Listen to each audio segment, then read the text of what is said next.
In for Baccarat, and that goes in! Hugo Baccarat gives Flint City a 3-2. Buckley, oh, the ball falls to Buckley. One-on-one with Etheridge. What a save! Welcome into the first ever MSN All-State Media Day for girls soccer. Jonathan Turner alongside Dan Stickrat. Ball comes in, a good head! 1-0! Shot, another save from Etheridge! Rebound, and it goes in the back of the net. The Bulldogs up 1-0! Burzma, but then for Vlasma! 3-0! Stewart Heiss with a shot! Upper 90 and in! Effectively today here on the Michigan Soccer Network, we are launching our new division of player recruitment videos. Mario Canoe now finds Stock. Finally, Stock's got a left-footed banger. He shoots it! It's in! The Red Hawks equalize!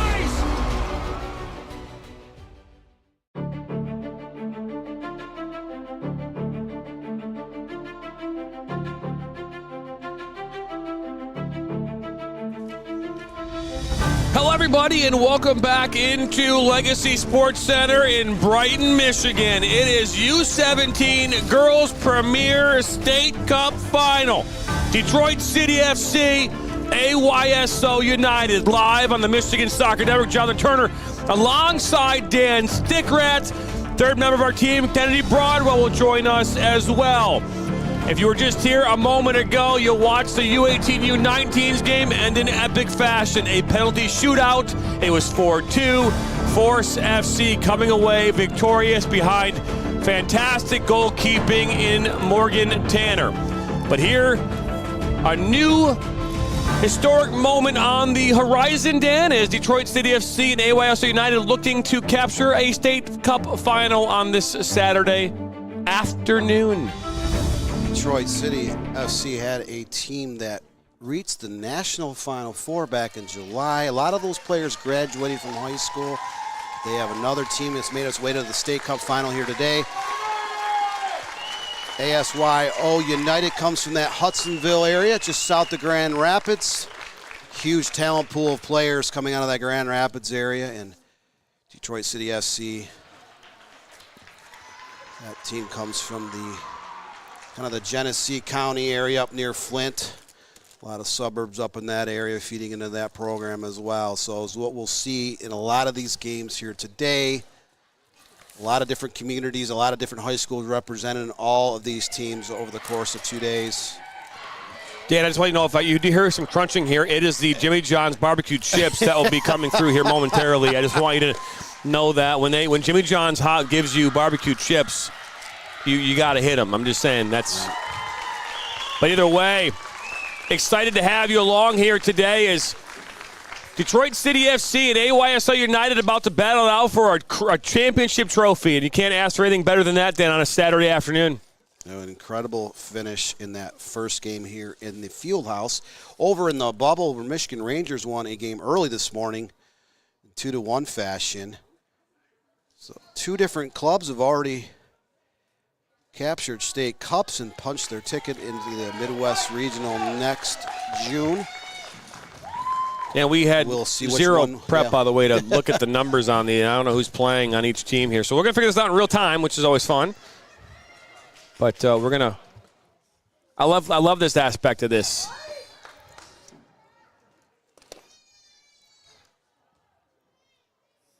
So U17, these are high school, mainly juniors and sophomores. Moments away from getting this game underway, and here we go. Detroit City FC taking on AYSO United for the U17 Girls Championship. Just like this on the opening kick. Oh, it's just wide. Talk about firing out of a cannon off the opening kickoff. You know, that's what happened, Dan, is we had no goals in that first game. It's going to have like 13 goals. We're going to have like we're going to have a 7-6 final in regulation. It's going to be a goal. I don't know. I mean, you don't usually see that in a state final at any level of soccer, but that first game was draining. You talk about 120 minutes plus about 5 minutes combined stoppage time between the first, second half, and both overtime sessions. Those are two 15-minute full overtime sessions. We saw a 1-0 final, 4-2 penalty kicks to decide that. That was an incredible, epic game in the U19, U18 division. And what kind of matchup will we see here today remains to be seen, but Detroit City FC Genesee comes out and gets a shot wide of the net in the first 35 seconds of the match. I'm not a big proponent of playing the long ball off of a kickoff, but hey, if you're going to score a goal off the bat or at least get close, why not, right? Is AYSO. This is Cassidy DeVries. Now the ball makes its way to Bailey McKenna for Detroit City. Now Samantha Beller.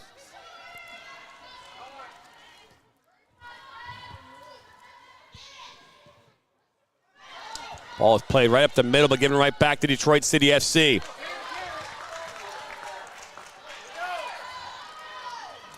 Right up the middle of the park was Anna Stewart, and this ball is pushed out towards the left forward, Alara Shoemaker. Detroit City SC Genesee, they have a lot of size on that back line. See if they use that to their advantage in terms of winning head balls and clearing crosses. Ball played into the 18. It was looking for London Hebner and out for a Detroit City FC goal kick.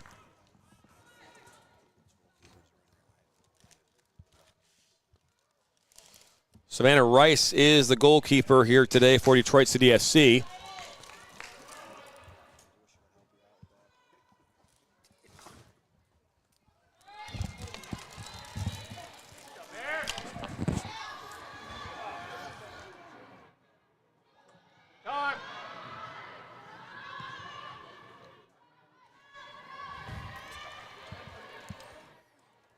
Ball up that far side.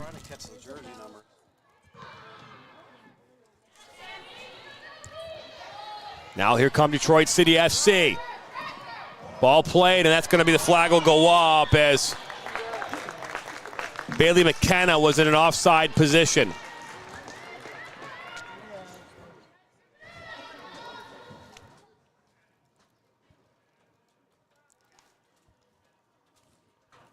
And goal here is Lane Taylor for AYSO United.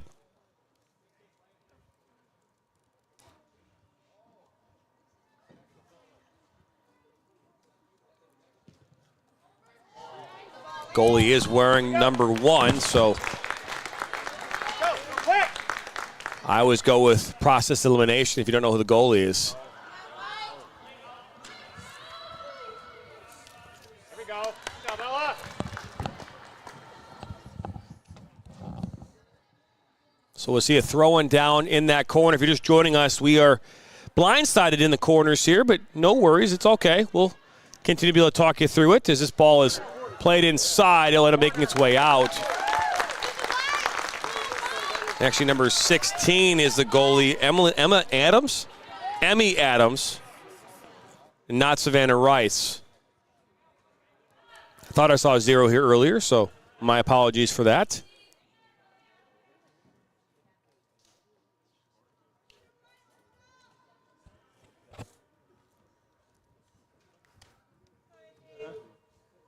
So the first corner of the match here coming up for AYSO United.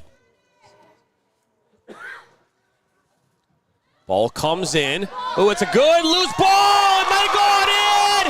It does. No idea who got that in, but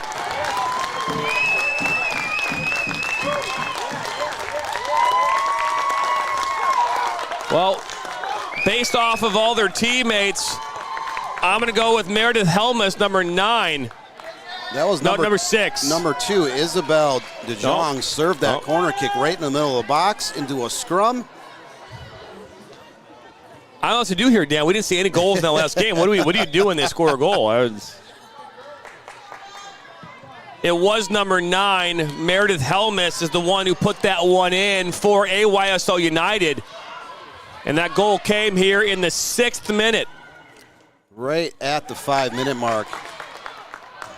Isabel DeJong serves a line drive into the box. There was about 15 players in the middle of the box. And Meredith Helmus was there to cash in. That ball just barely crossed the line to Goalkeeper tried to dig it out, but it across the line for a goal. So we do not see a goal in open play in the first game here at the Legacy Center Fieldhouse. That game went to a shootout. Here we get a goal exactly 5 minutes into the match. That's headed down by Madeline Bakita, and out for now a goal kick. Last touched off Detroit City FC.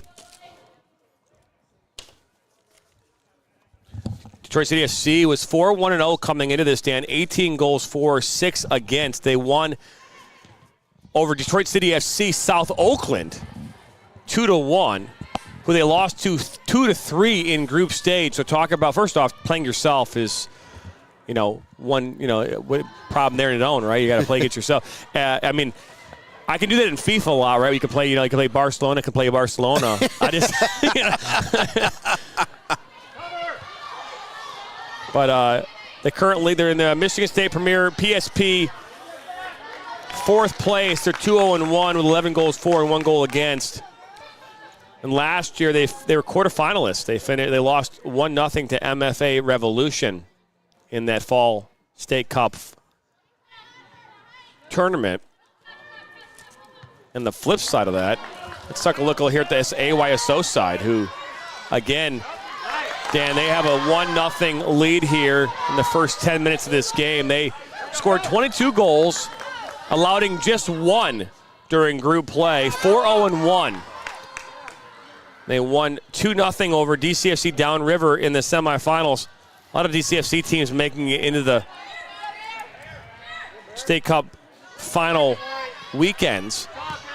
They currently play in the Great Lakes Premier League. And they're second place at 4-0 with 16 goals for, 2 goals against. This is a team that does not allow a lot of goals.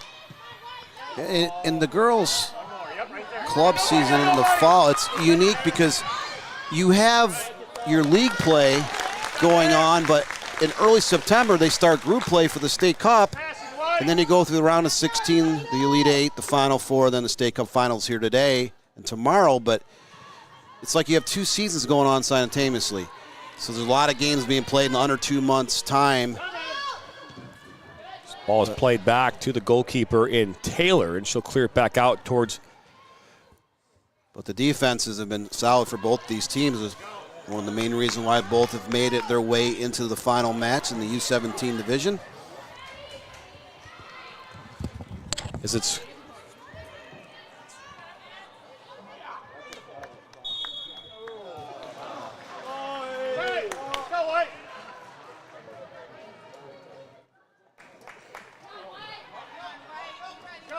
right now over in the Dome in that U16 matchup. I think that's right, U16 Elite. U15 Elite. Nationals and Pass FC are tied at 1 apiece. So this ball will come in on this free kick here for Detroit City. They'll test the goalkeeper in Lane Taylor. That was Rachel Bopra. That put that one back in play for Detroit City FC.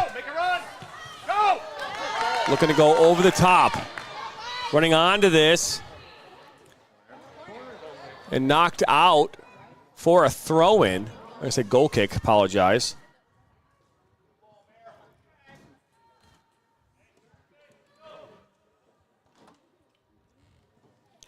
So both teams combining for 3 total shots here. 2-1 advantage for DCSC, and both teams have 1 shot on target, but AYSO United got that goal 5 minutes in.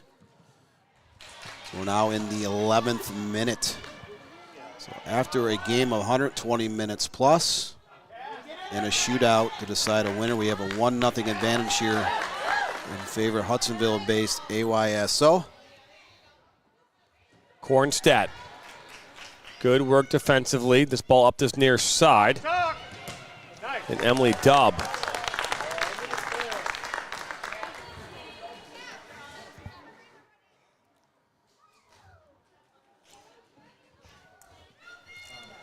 Ball is thrown in. Shelby Hart that threw that one in. So cleared up over midfield. And now look at this. Is just outside the 18. Ball still loose. That shot right at the goalkeeper, Samantha Beller. Taking the shot. Detroit City FC has no problem kind of getting forward. So Samantha Beller, stand out with Davison High School in the girls soccer at the high school level. Took that shot just outside the box. Up this near side, Kornstadt, but Hart was there defensively. Ooh, a little shove there at the end from Kornstadt.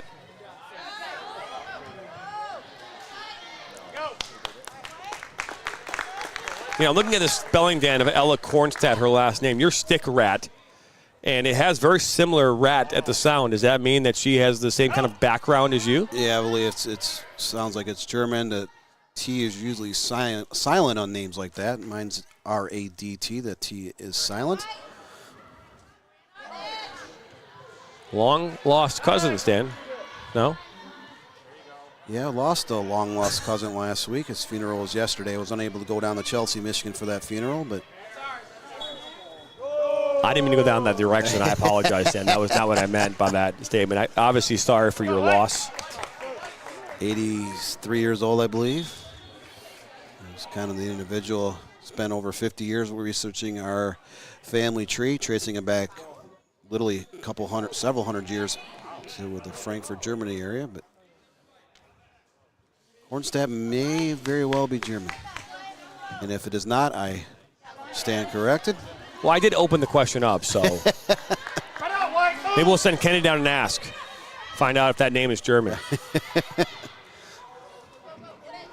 Just walk up and say, Wie heißt du? Introduce yourself. I believe Wie heißt du is how are you in German. Well, being that you are German, you don't know that. I don't know. I took a year of German in college 6,000 years ago. I don't remember a lot of it, but.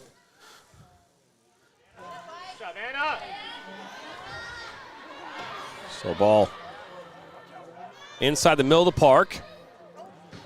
Cleared back up over midfield by Detroit City FC's Emily Dubb.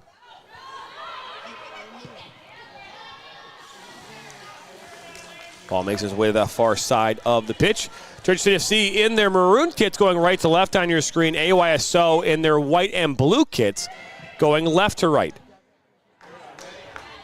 Bakita on that far side, one-on-one with Beller. Beller, it's a good little ball on the overlapping run. Out for a corner. First corner kick of the match coming up for DCSC Genesee. Second overall in this match is AYSO United had one just a few minutes ago. But DCSC's had 3 shot attempts and a couple on frame. See if they can get a shot opportunity off this corner kick. So the ball will come in off this corner. Into the 18 it goes. Good work by Bakita. Plays it up. Now Hart will put it back in the mix. Actually hits off of DeYoung. Up over midfield, the ball will go as it's tracked down by Trinity Tigart.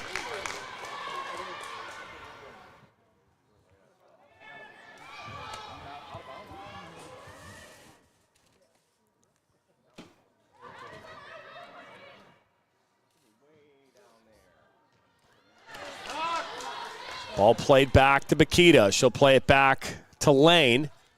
And look to reset will AYSO United.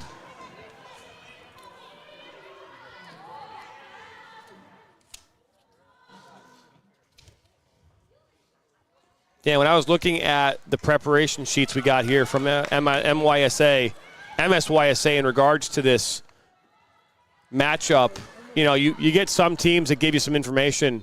This ball is played in and shot towards goal but goes wide.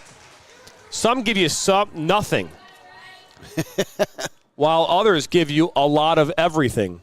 And that's just the way it is. That's the way it is. At club soccer, high school soccer, even amateur and pre-professional soccer, you see that a lot. Now, if you cover collegiate soccer, a lot of times the SIDs and the communications directors will give you entire packets on their sports teams, but sometimes at different levels. The morning for Lane Taylor as her team still leads 1-0 here as we're now into the 17th minute.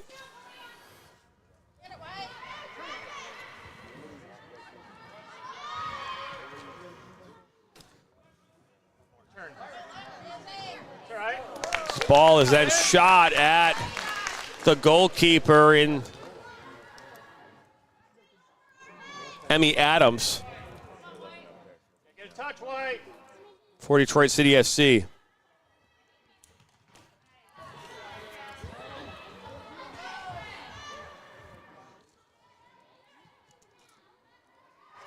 This Helmus.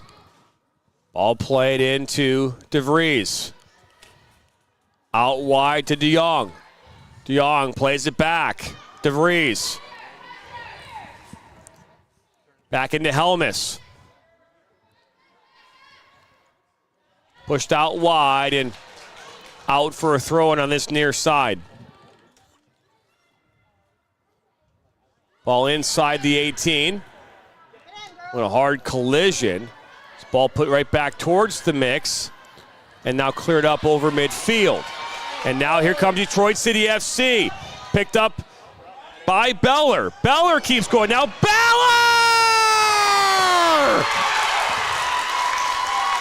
Detroit City FC answers in the 19th minute.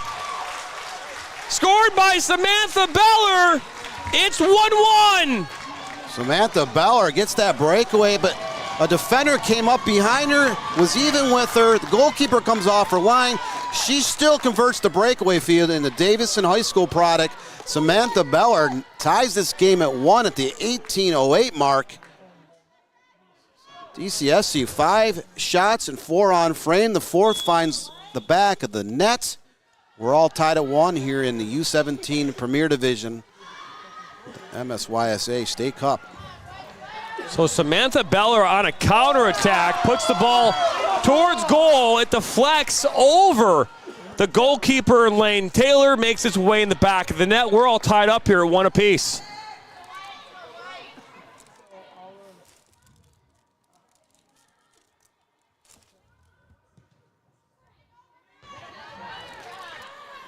So we sit through a game with no goal, over 120 plus minutes. Game that went to a shootout. That was Cap City and Forest SC. Forest SC won 1-0, 4-2 on penalties in that first game. Already here, less than 20 minutes have been played in the first half. Already 1-1 between Detroit City FC Genesee and AYSO United. This ball out on that far side. The goal scorer Beller puts it in to the 18, and that's knocked away out for a corner kick. Bailey McKenna was the intended target. So another corner. I believe it's the second corner of the match, Dan. I could be wrong, though. I don't know. Yep, second corner coming up for DCFC.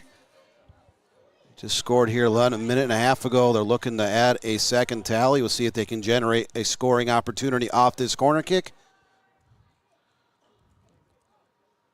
So ball will come in off the corner. Ball is played in, headed away by Helmus. Makes it back right out to where it came from.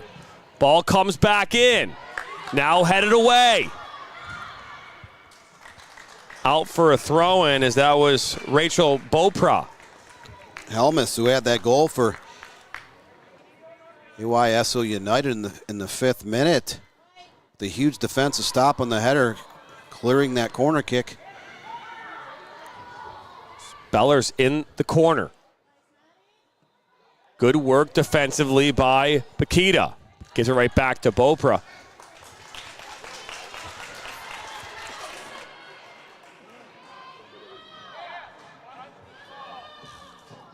So a throw-in coming in.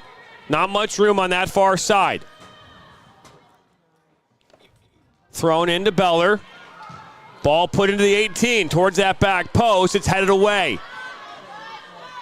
Good slide over. Ball played back in the middle of the park, but London Hebner is there, and she'll put it up over midfield.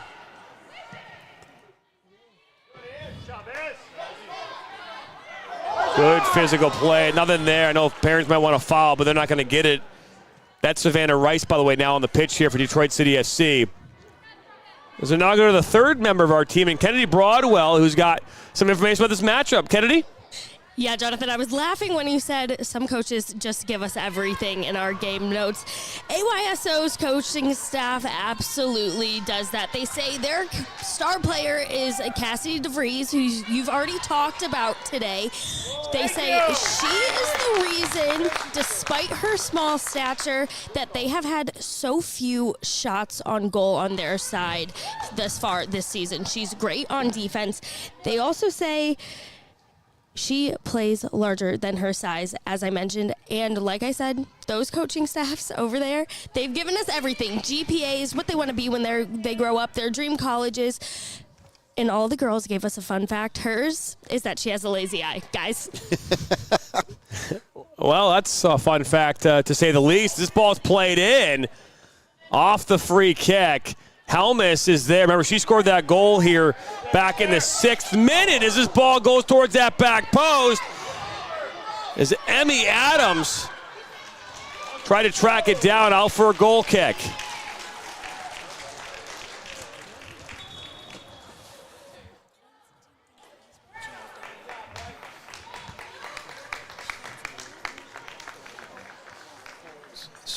Lazy eye, but you talk with a lot of athletes, they'll start talking about what kind of food they want, especially if they win a game out on the pitch. You know, I had the pleasure of talking to a coach up in the Bay City area, high school boys soccer coach. He talked about his Bay City John Glenn team. They won their first district championship in school history 40 years into the program. They don't go to a steakhouse. They don't go to a nice restaurant. They go to McDonald's to celebrate after their win. Wow. Well, I think the most classiest thing on that menu is the filet of fish. So, you know, when you're talking about, 14, 18-year-old high school student athletes, McDonald's is glamorous enough for them. They just want to eat fries and a cheeseburger, maybe a shake, especially after a big win. Well, my wife, who who grew up in both Brazil and Canada, loves taking her French fries and dipping them in milkshakes. That's actually a thing in Canada. Also, eating your fries with mayonnaise is also a thing. Not a big fan of either of those two things. But I don't eat mayonnaise whatsoever, so I wouldn't know. But 25 minutes into this one, it's 1-1. If you're just joining us, a 6th-minute goal from Meredith Helmus. A scrum inside the 6. Created a goal that went just over the goal line before it was cleared out. And then here just a few moments ago back in the 19th minute, Samantha Beller on a counterattack goal found the back of the net to equalize this game. It's 1-1. John Turner alongside Dan Stickrat. You heard from Kennedy Broadwell here a few moments ago. Thank you for stopping by on this Saturday afternoon. I can officially say that, Dan. I've been struggling with afternoon and morning since we got here today. We're so used to calling games in the late afternoon and evening, we just naturally say that as well. So this ball is settled down. Games here are starting at 8:30 a.m. today and tomorrow. This is Dub. I like that last name, by the way. Her last name is Dub. I mean, you know, they're playing for the dub today. You know, that's what they're playing for. A little hardware on the line is that this ball is kind of cleared away. Hart will try to get there first. She does. Ball pushed out wide up this near side. Is it kept on? And no, it is not.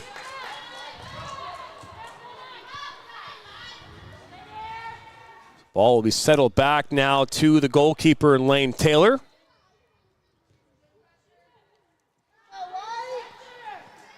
I want to know other fun facts players mentioned. I didn't have a chance to review all those fun facts, but I'd love to know if that's the funnest fact. Is there another fun fact that beats a lazy eye? I don't know. I mean, is that the funniest of them all? You know, if you're going to give it to us, we got to use it. I mean, And we'll let Candy come back in anytime she wants to just tell us what those fun facts are. So the game notes for I don't get this. It is literally an encyclopedia. Do you want a highlighter? Microscopic print. I was looking at that earlier this morning. It's quite in depth. Everything you need to know. Look at this. Ball goes into McKenna, but she was in an offside position. Important to say this too, Dan, because for those of viewers at home, you hear a lot of people say, "Oh, that's offsides," and it ends in an S. And there is no offsides. It is offside. You are in an offside position. You are offside. You're not offsides. There's no S. Important to pass that along to all the viewers at home. Emily Dubb attends Grand Blanc High School, another premier powerhouse in high school soccer.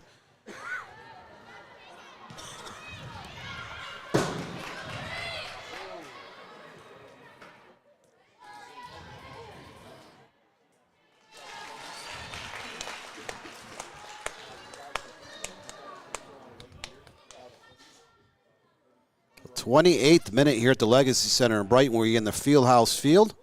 There's also another field in the Bubble Field, which is off to our left, just about 100 yards. This is the U17 Premier Division final. Detroit City FC Genesee, AYSO United out of the Hudsonville area on the south side of Grand Rapids. We're 1-1 tie here. Now in the 29th minute. Ball makes its way towards this near side. As Kennedy continues to do her research through that encyclopedia about the fun facts.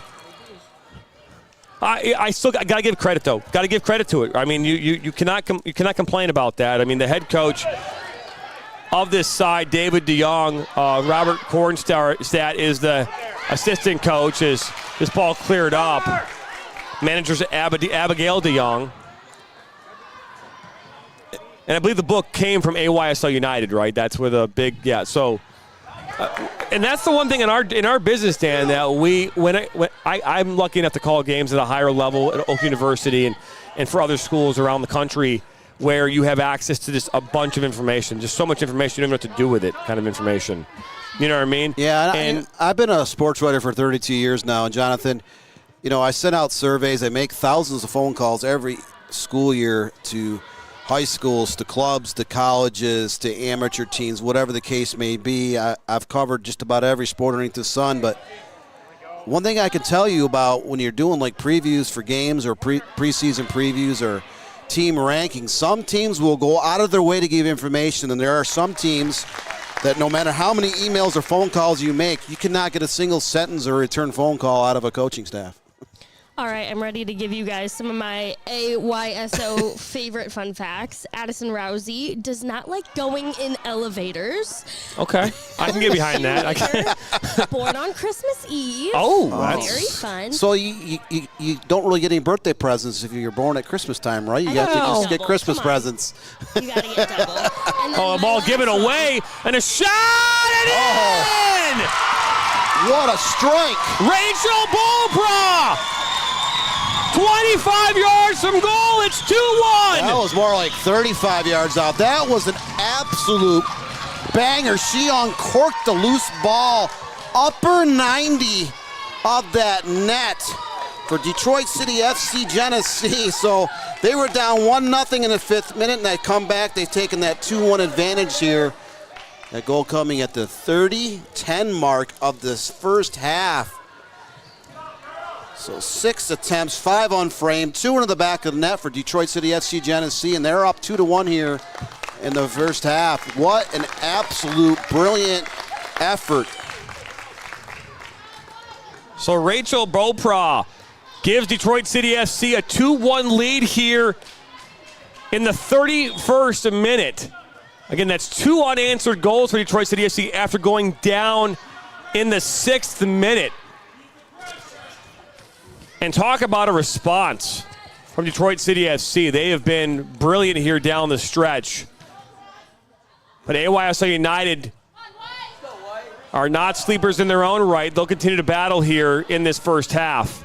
AYSO United, they scored on the very first shot attempt of the game. came off a corner kick and a goal mile scrum. And there, the Helmus was able to kind of use every bit of her lanky frame to kind of reach her leg in there and poke it home. They have not had a single shot attempt since they took that 1-0 advantage, and Detroit City FC, Genesee, again, 6 shot attempts, 5 shots on frame, 3 corner kicks, and they have had 2 goals here in the last 10 minutes to take a 2-1 advantage. All right, so Kate, I'm going to go back to you. We were in the middle of talking about fun facts when we were disrupted by a goal. I'm sorry, but No, it's fine. but go ahead. Yeah, rude of them to interrupt what I was going to say is my favorite fun fact. And that's by Sophia Miller. Her fun fact is that she read over 200 books in 2024.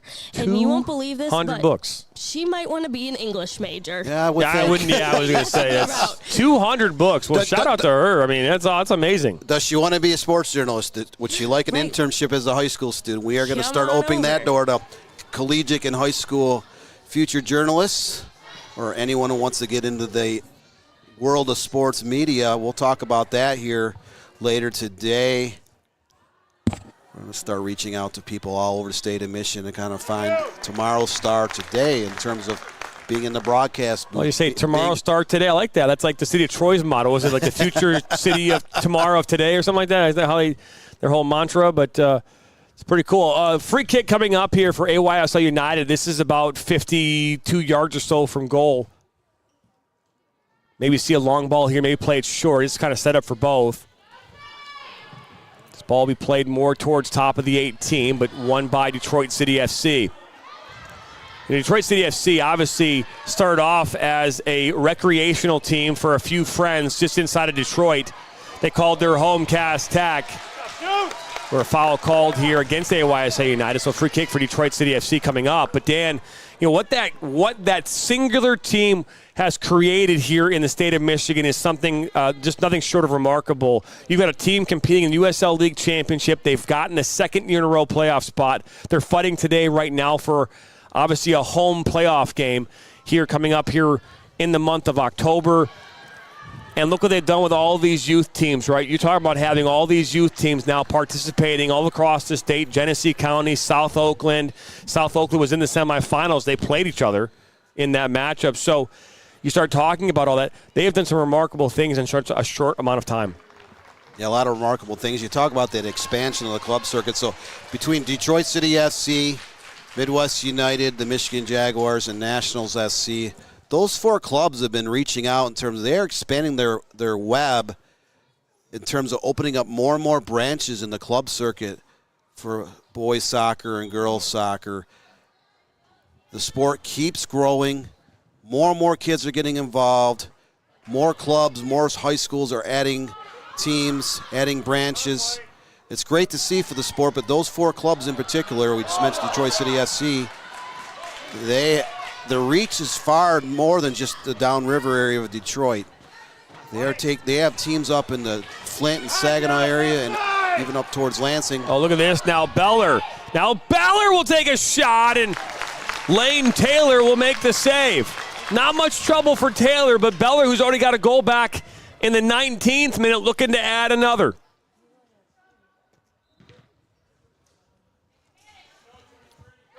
Ball makes its way towards Sienna Smith. Up this near side, here comes AYSO. That's Brunsma. Brunsma looks to put this one to the 18. She does. Loose ball, and a shot, a save! Emma Schuler with a dime! With the save, though, from Emmy Adams to push it out for a corner. Emmy Adams, she had the reach high towards that crossbar. Pushed that ball out of play. AYSO United did earn the corner kick, but what a great save. Goalkeeping today has been fantastic in both matchups that we've seen so far. In order to win championships, Dan, you got to have great goalkeeping. Great goalkeeping, great organization in the backfield, and we have seen 4 very talented goalkeepers here today, and we still have more games to come later this afternoon and all day tomorrow. Willie McConnell unable to bring that one in as we get ever so closer towards the end of this first half. Coming up at halftime, we will be joined by Tom Farrow, the executive director of the Michigan State Youth Soccer Association, talking about the importance of this tournament and everything else that the organization does across the state. So stick around for that. Normally half times for us are our snack time, but not for this one. There we go again. We converting towards food. This ball loose, picked up by AYSO. That's Smith right there.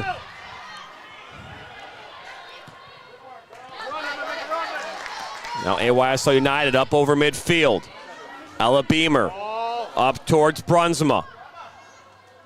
Bruinsma down by the end line. That's last touched off of Hart and out for, they're going to say goal kick. Well, that is why I am up here, Dan, and not down there anymore. You are no longer a game official. I have never been a game official. I did coach 1 year of soccer in terms of indoor club back in the 1990s when I was a college student at Oak University. I find my expertise is the area of writing and interviewing. I was not what you call a coach.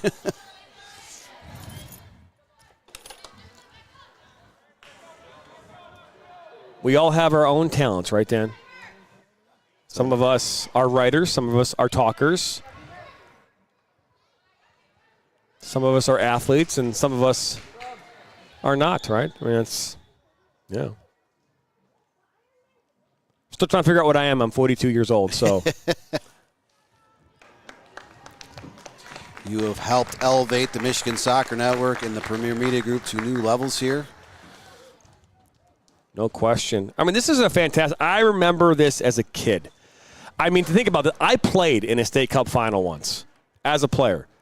All right, I refereed state finals as a referee. I've never commentated a state final until today.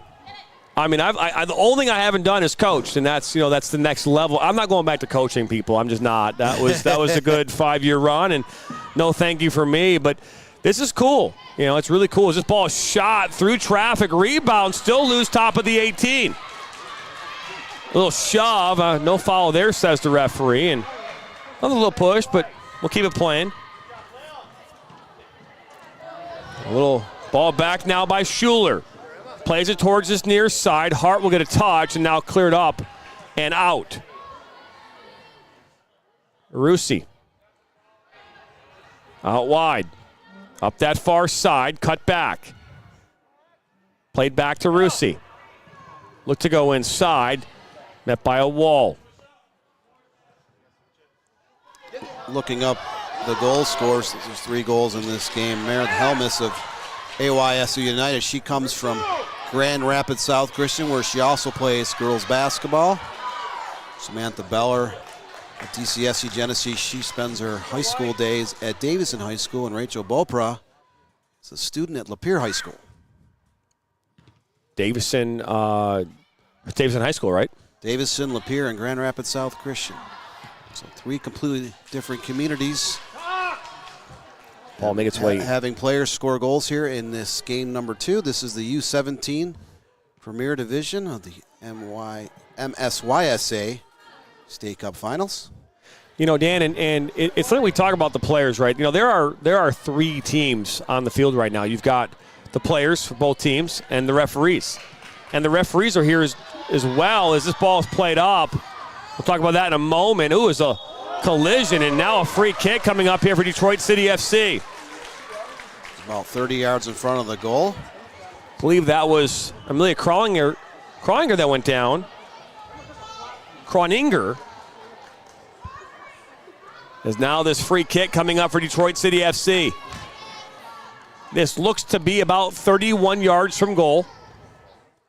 Thank you for those black lines on the field. Makes things way easier, Dan.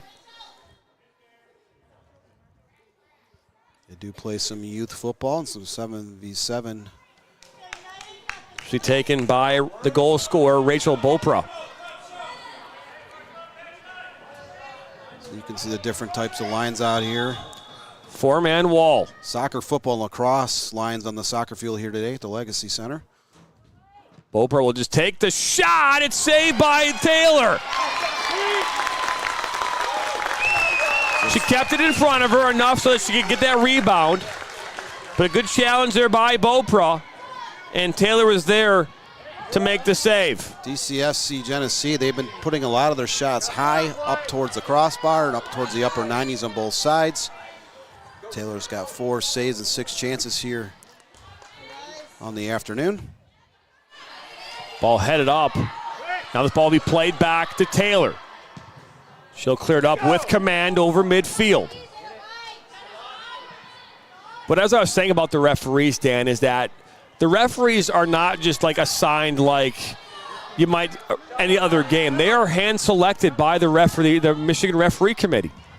They are hand-selected for these games, and they go through a rigorous process of being invited to State Cup and being a part of this process. So very much like the young ladies who have gone through tryouts to make their teams, right, to be a part of that process, make their teams. These referees go through a very similar kind of a process. They're invited to State Cup where they have to perform at a higher level, and then based on how they perform, they are given the opportunity to continue their path towards, hey, being a part of this state finals. And guess what? Just like the players on this field, when they win a state championship, they will go to regionals. These referees will be then hand-selected by the referee committee to then join them at regionals to also referee at that same tournament. So the referees are out there. This is the championship for them as well to take on and go to that next level here in a few months when they go up in the regionals, and Midwest regionals here up in the summer.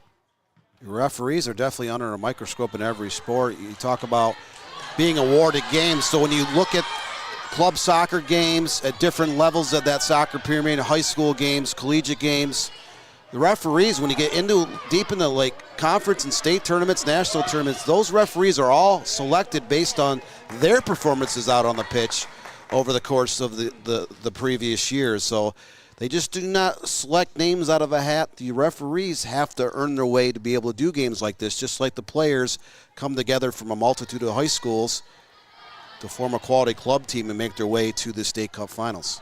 So ball played back, getting towards the business end of this first half. Officially in the 44th minute. Probably see a couple minutes of stoppage time here as ball played to this near side. Bruinsma up this near side she will go. She's tracked down by 19 in Kroninger. Good job by Bruinsma. Plays inside.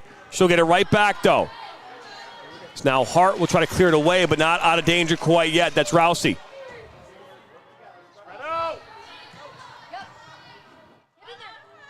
That's touched by Kroninger and be kept on, though, by Kornstedt. 45th minute, 2-1 in favor of DCSC Genesee over AYSO United. We talked about early in the broadcast, that first game, you know, Jonathan and I got a chance to call. That was a 0-0 stalemate going into the shootout. It was Force SC holding a 4-2 edge on PKs to win the state championship, and we've already seen 3 goals here in the first half in this matchup. A quick counterattack coming here as Beller. She'll push it out wide. That was pushed out there to Jana Fayed. She couldn't track it down. We are now officially in stoppage time. Looking to see what the referee has given. I believe he's given 2.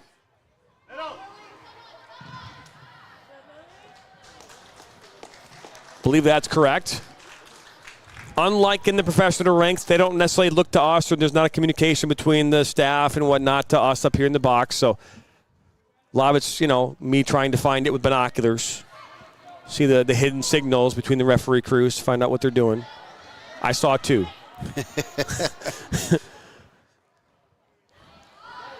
No secret society hand gestures. They just motion the number of minutes. We're about 45 seconds in the stoppage time here at the end of the first half. Ball might be headed back. No, it's touched back. Now played back to Taylor. She'll play it out wide and kept on that far side by McConnell. Ball inside. Beamer. She's got some space. Now Bopra. Forced pass up that far side, but one back by AYSO United. trying to thread the needle in a collision, and referee is going to call a foul back here, and I'm going to say a foul there on Olsen. It's just the third foul against AYSO United here in the first half, as we're now in the second minute of stoppage time at the end of the first half. I think a relatively clean game, just 5 combined fouls between these two sides. You say a clean game, Dan? A clean game, that's new. You know, it's a lot of these boys soccer games I've had a chance to watch this year. The fouls rack up in a hurry. You'll see 15, 20, 25 fouls in a game. Here on the girls soccer club side, both these matches, there hasn't been a ton of fouls, maybe 20 fouls between the 4 sides we've watched here today at the Legacy Center.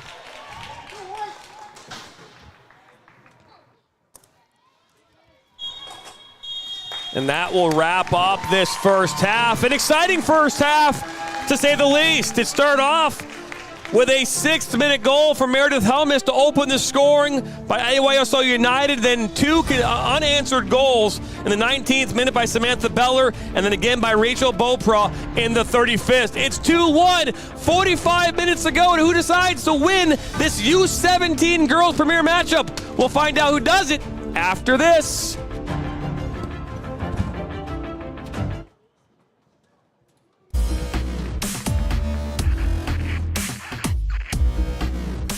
Are you looking to play at the next level? MSN is now offering player recruitment videos. We are excited to partner with you and your family in getting you to the next level. To learn more about our packages and what we offer, head over to the MichiganSoccerNetwork.com. Remember, your journey starts with a click. I'm a husband. I'm a father. I'm a sister. I'm a son. I'm a brother. I'm a daughter. I'm a sister. I'm a referee. I'm a referee. I am a referee. I'm a referee.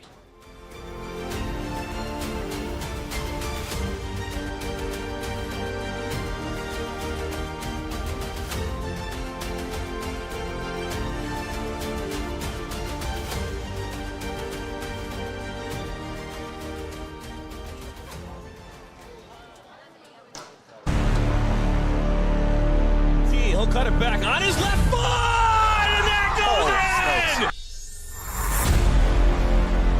Towards the 6, a one-time shot, and it's 2. Now one with Everett! What a save! One-time shot! My goodness! One finds his way to the back.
great? Participate. Where does greatness start? Here, in the classroom. On the diamond. In the pool. On the field. Where will your greatness take you? To better grades. To more friends. Yeah! Be great. Participate!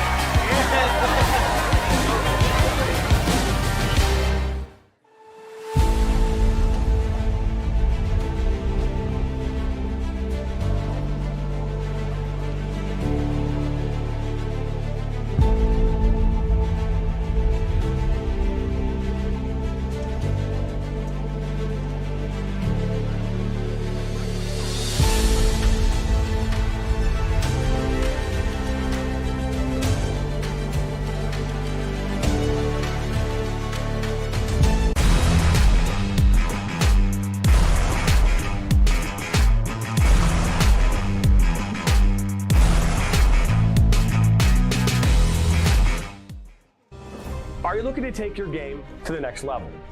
Did you know that MSN is now offering player recruitment videos?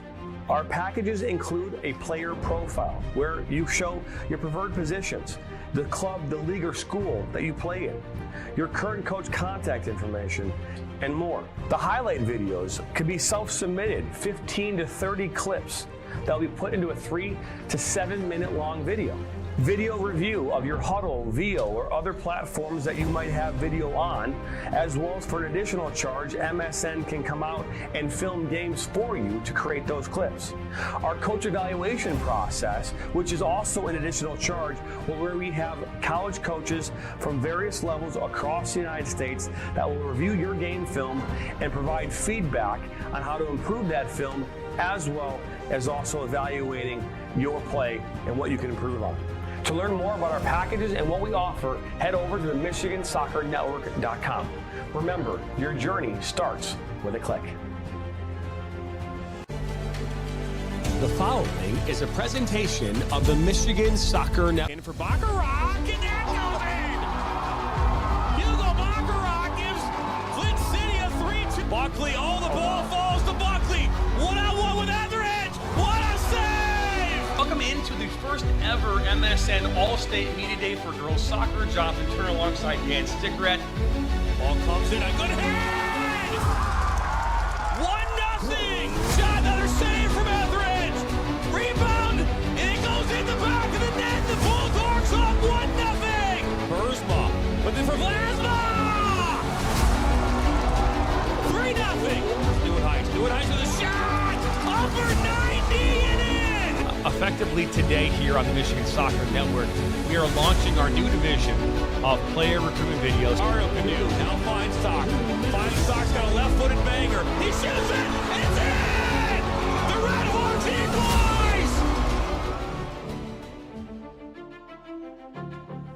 equalize! Welcome back here into Legacy Sports Center in Brighton, Michigan. It's 2-1 here at the half. Detroit City FC with the 1-goal lead, as I'm joined now by Executive Director of the MSYSA, Mr. Tom Farah. And Tom, welcome in. Thanks for having me. Well, we are excited to be here. This is the pinnacle of youth soccer at the girls level here in the fall. Tell us about why this is so important to the state of Michigan. You know, this process with these teams and clubs starts in August. This is there's a round robin of matches, and it's a lot of time and effort and energy that these players put into this event, and it all ends here in terms of a state championship. So excited about the teams that are here, excited about the clubs.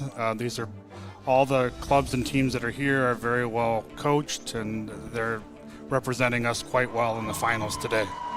Well, that they are. And, obviously, what does it take to the undertaking of some kind of event like this? Now, obviously, this is not the same magnitude of what happens up in Saginaw each year, because obviously I know that's not indoors. But talk about what it takes to pull this event off, and for those at home have no idea. Well, you got registration for our tournament takes place in July. We've got State Cup seedings. You've got State Cup draw. We've got preliminary games that start in August. As I said earlier, the process is long. There's many teams, many clubs across the state, and they are all trying to get to this point. No question. And obviously what the next point is, right? We talked about this a little bit throughout the kind of that first half, but there's these teams, they're not done. They win here today. There's a chance. Well, first off, their team could be very different come June because tryouts happen. And but they go on to play in regionals. And where is it this year? So the President's Cup is in Division I, the Premier program. I'm sorry, Elite is in St. Louis, and the Premier Division will be in Overland Park, Kansas. Very, very beautiful area in Overland Park, Kansas. And obviously every age group here will be represented at either the President's Cup or at US USYSA regionals in Region 2. Yes. Yeah, so in our region is represented by 14 states. So the top teams from the 14 states will be at those events, either the Elite Division or the Premier Division. Very, very cool. And, we talk about fun facts here about some of the players from AYSO who gave us a ton of information to work through into the broadcast. But what's a fun fact about the MSYSA that maybe people don't know about? Well, MSYSA has been around almost 50 years. We're the state governing body of youth soccer. We register players ages 4 to 19, boys and girls, across the state. And one thing about our sport is it's the game for all kids. No, that is entirely true. I could not agree with you more on that. Tom, man, thank you very much for everything that you do here for the state of Michigan. It's a pleasure, and we're excited to be here broadcasting these games here for this great organization, this great game of soccer. Thanks so much for having us. I appreciate it. Oh, no worries. We're about to get back underway here in just a moment as both teams are taking the pitch and getting ready here to get things back underway as we'll welcome Dan Stickrat back on here as a moment as well.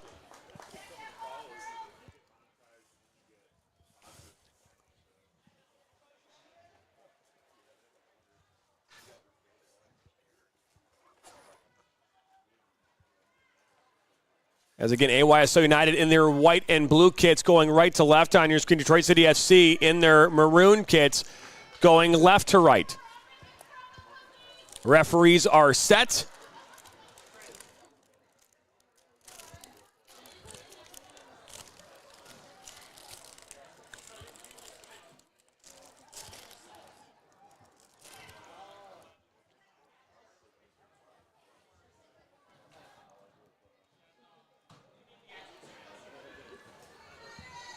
We're just going to take some more time to kind of get the game rolling. And here we go, officially underway here at Legacy Sports Center in Brighton, Michigan. Jonathan Turner alongside Dan Stickrat. Kennedy Broadwell, the third member of our team, will join us again here during this second half, maybe for some more fun facts. The facts of the first half, DCSC Genesee took a 2-1 advantage. They got a 7-3 shots advantage in that first half, 6-2 on frame and 3-2 on corner kicks. But they were down 1-0. AYSO United scored at the 5-minute mark to go up 1-0.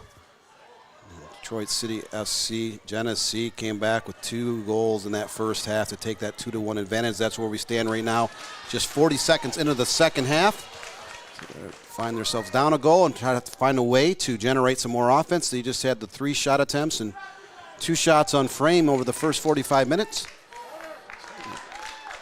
Find a way to start to break down DCSC's defense and get an equalizer. As a ball goes out on that far side, a corner kick coming up here. I believe this is only their 3rd corner of the match. That's entirely based off memory, by the way, Dan. It has nothing to do with any stats I've had on a piece of paper. But either way, the first corner we've actually seen them maybe actually kick because they've all been in that corner we can't see. So I got to start calling that coffin corner because you can't see anything, right? Yeah. I mean, both the corners, there's no view of the flag on the west side of the field here on our side. You look to our left, the northeast corner, or to our right, the southwest corner, and There is a perch that kind of protrudes out towards the field. You cannot see the corner flags unless you walk down the bleachers towards the railing, which is a good 20 yards downward from where we stand up here in the press box up on the perch, right at the 50-yard line.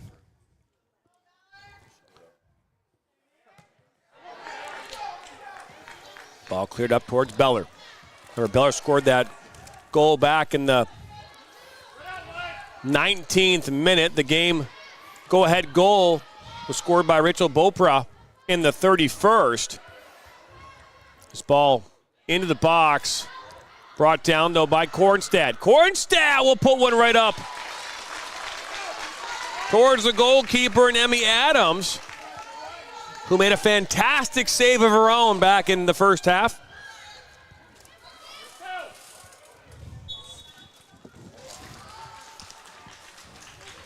It's crazy, Dan. We actually have so much space up here, but yet we don't have enough space at all. Isn't that crazy? I mean, right? Isn't it? It's like we have so much space, but yet we're taking up so much desk space that we don't have enough room. They actually have both tables connected for me yesterday, but I had to pull them aside because it wouldn't have worked, and I'm rethinking the whole thing. Considering reconfiguring the setup here in the makeshift press box. A beautiful makeshift press box as it is. But there's a lot more room here than there is in a lot of the press boxes across the state of Michigan or up in our studio up in Shelby Township. It's true. Is this ball up that far side and some speed coming? As that was London Hebner who was making that run up that far side for AYSO United. Ball putting out in the middle of the park, just top of the 18. It's a heavy touch, and she knew it. As soon as she couldn't bring that one in cleanly, she knew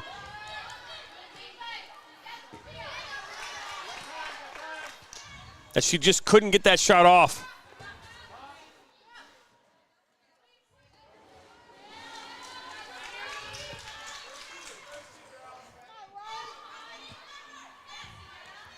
So ball up this near side.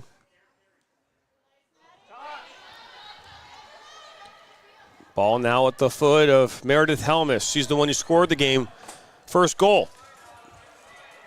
That was on AYSO United's first shot of the afternoon.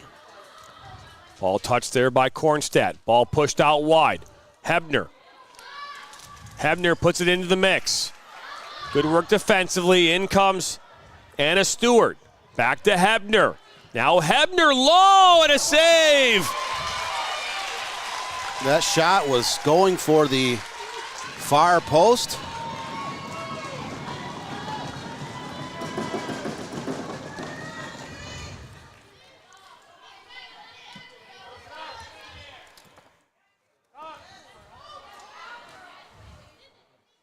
So ball up by DeYoung.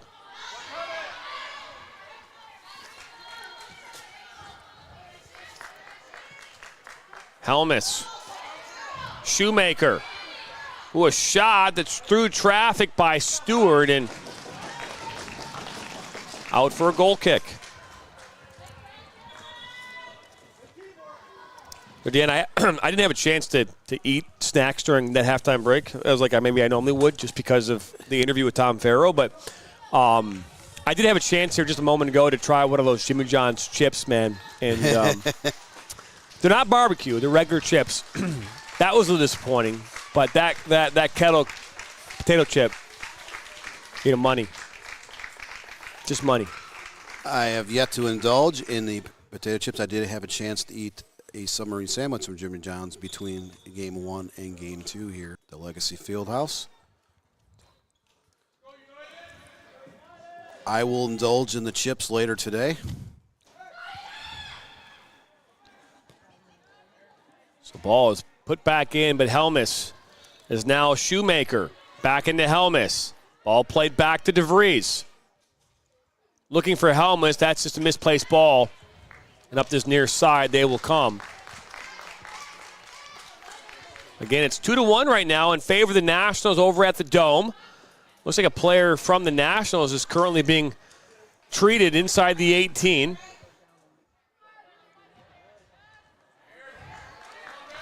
That game is currently in the 77th minute. A shot from distance, a rebound. Helmus took the shot. And Emmy Adams staying strong. So Adams' second save of the second half, third overall. She dove to her right to make that stop. That was a left-footed rocket towards the goal. This ball is played back up now towards midfield.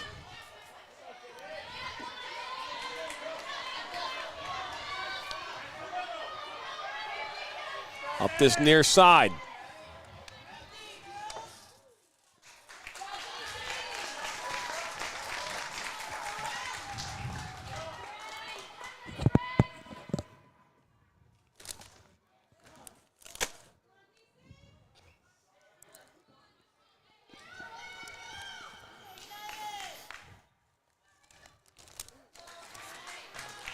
So 53rd minute, 2-1 in favor of DCFC. AYSO trying to find an equalizer. They've been the more aggressive team here in the first 8 minutes of the second half. They've had a couple shots, and 2 on frame and 1 corner kick in the second half. DCFC has had 1 corner here early in the stages of the second half as well. But all 3 goals came in the first half.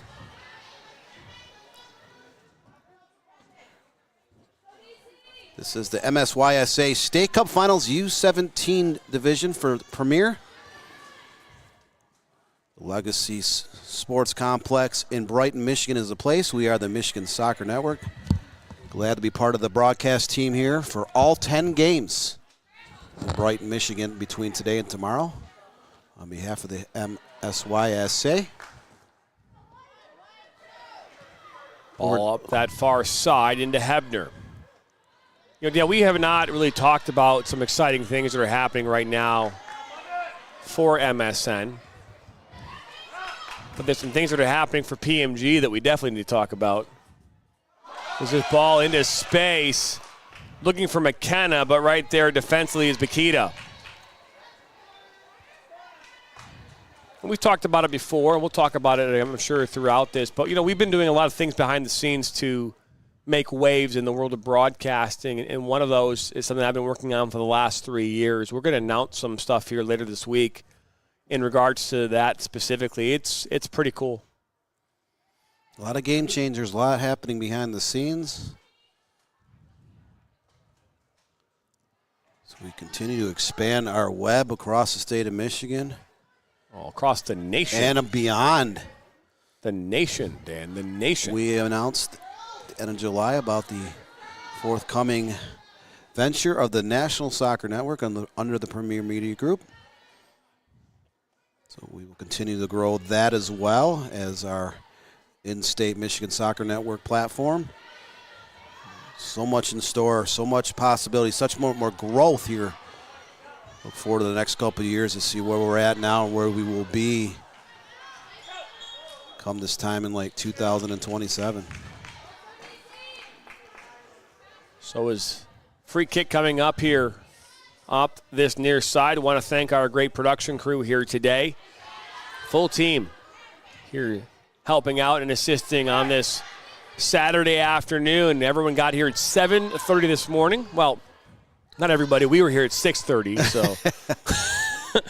But we appreciate everybody coming nonetheless.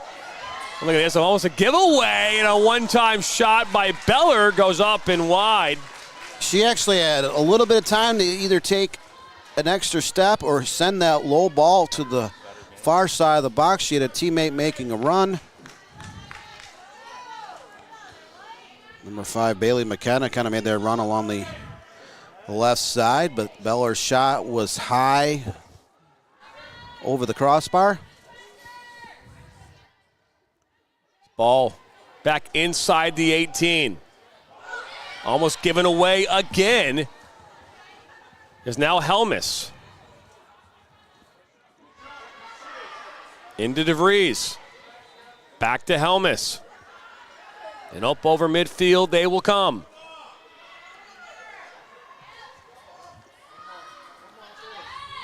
Now good move. This is Stewart. Lays it back and a shot! What a strike by Isabella de Jong. It's 2-2.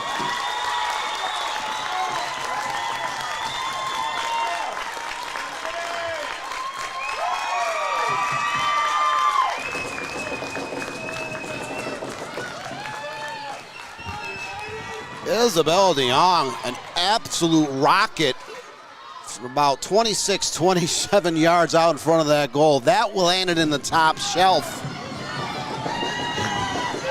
AYSO United, 3 shot attempts, 3 on target, and that third one ties this game at 2-2. That came just 1 second before the 57th minute. And I know you're all wondering what her fun fact is. She's superstitious, and she double knots Oh, look at her this, a shoelaces on each side of her cleats. What a save by Emily M. Adams! Sorry about that. Every time I try and talk, I bring the excitement. You know what? There's worse things that could happen. Kenny's trying to take my calls, Dan. He's trying to take my calls. So you were talking about some fun facts here. Yes. Our goal scorer there a second ago, her superstition is to double knot shoelaces on both sides of her cleats. I think it worked today. That it did, is this ball played in by DeVries. Now Helmus. That second goal scorer, Isabella de Jong, she has ignited the crowd, ignited the energy on the field. That was an equalizer. AYSO United was down 2-1 at the halftime break. And that was an absolute strike from distance to tie this game up. Hebner, good battle out there, a little shove there at the end, as now Helmus will take a shot right into the hands of Emmy Adams. And, you know, be fair, what we saw back in that first half with that save from Emmy Adams, where she made that diving save, I kind of thought that she might get that one too, but that was just a well-struck ball from de Jong. AYSO, they only had 3 shots total in that first half, 2 on frame and 2 corner kicks. They have come out on fire here in the second half. 5 shots, all on frame and a corner kick. Where it matters most, they've been able to tie that game up on the scoreboard. 2-2 here in the second half. Ball pushed out wide. Here comes de Jong. Since the game 1 went into a shootout, tied 0-0, we talked about, could this be a goal scored in this game, or would it be a similar match as game 1? It is the former. So they have combined for 4 goals and a ton of shots between these two teams. So we're now into the 61st minute, and the fireworks, could they continue? Still 30 minutes of action here in the second half. We've already seen 4 goals in this match.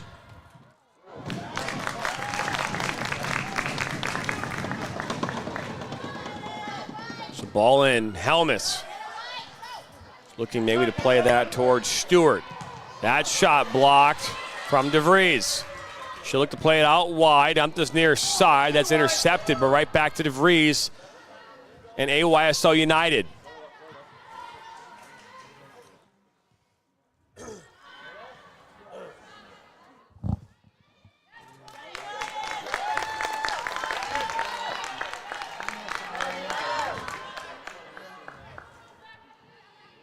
DeVries out wide, Miller.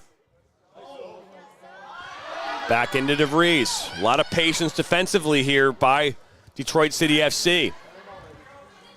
This ball is played up and up over midfield as Miller will track this down and play it back to her goalkeeper in Taylor.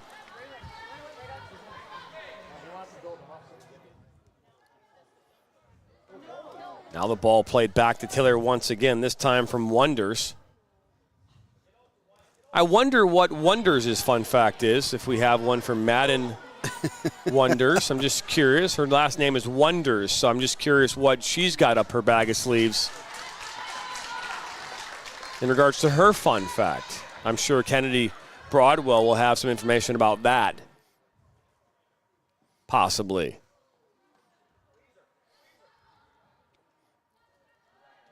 My guess is she loves Disney World. We've already heard about not liking elevators and being superstitious about shoelaces. We'll see what kind of goodies Kennedy Broadwell can dig out of the bag. Hear about AYSO's players.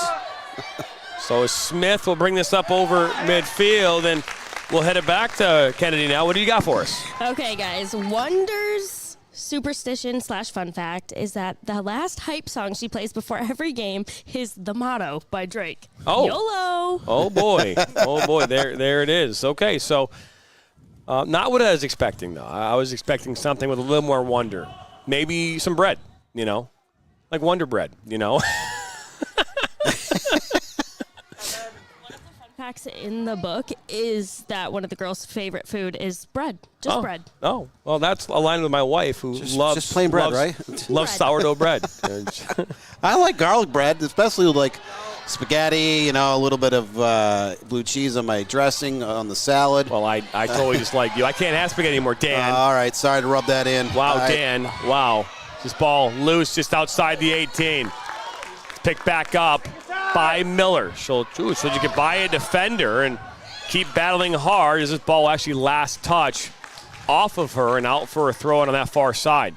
TCSC Genesee, they had that 7-3 shots advantage in the first half. They have yet to attempt a single shot here in the second half. They did have one corner kick that was quickly cleared by AYSO United's defense. But AYSO has been on fire here, 5-0 in shots, and they were able to net that equalizer in the 57th minute. We have now crossed into the 64th minute, so we're 2-2. About 27 minutes of regulation yet to play. Will this be like game one? Will it go into a little bit of overtime sessions? Or will a player from either side come through with a glorious goal to put their team on top here in the second half? So the ball comes in. Up towards midfield, a good little push. Now here comes AYSO United. And out comes Emmy Smith. And there's a little collision inside the 18, little extracurriculars.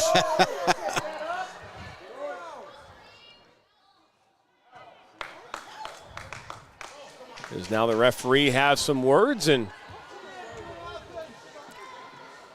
the yellow card was issued to Emmy Adams, the goalkeeper? Well, I'm not sure, to be fair. The yellow card did come out. He did motion towards the goalkeeper, had her turn around and check her jersey number, so he's booking Emily Adams. Looked like the second yellow card came out. It might have been against an AYSO United player on that collision.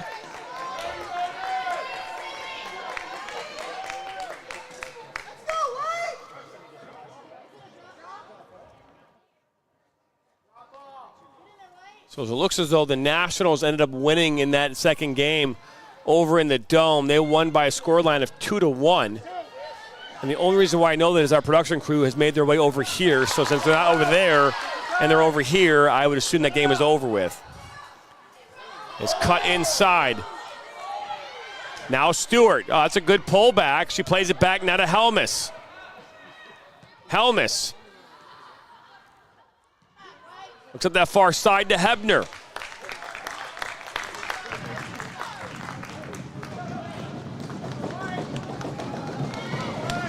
So a throw-in coming in from Shelby Hart on that far side. If you're just joining us here, it was 2-1 going into the halftime break. A 6th-minute goal by AYSO United's. And now as this ball is kind of blocked, but go out for a corner. Meredith Helmus broke open the scoring in this game, and then a tied goal by Samantha Beller for Detroit City FC in the 19th minute, and then a go-ahead goal by Rachel Bopra in the 31st. But an equalizer coming by Isabella DeJong in the 58th minute.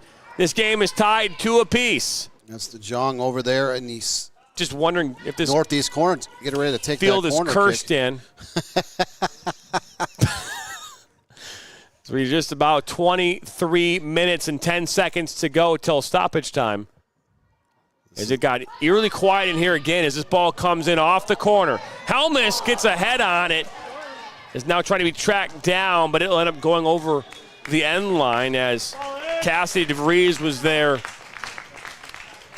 closest player. Helmus using her lanky frame on both ends of the field. She cleared a couple of headers away on defense. She scored that first goal early in the first half for AYSO United. She just had that header wide of the goal on the left side. She is on both ends of the pitch here today at the Legacy Center. Very effective player for AYSO United.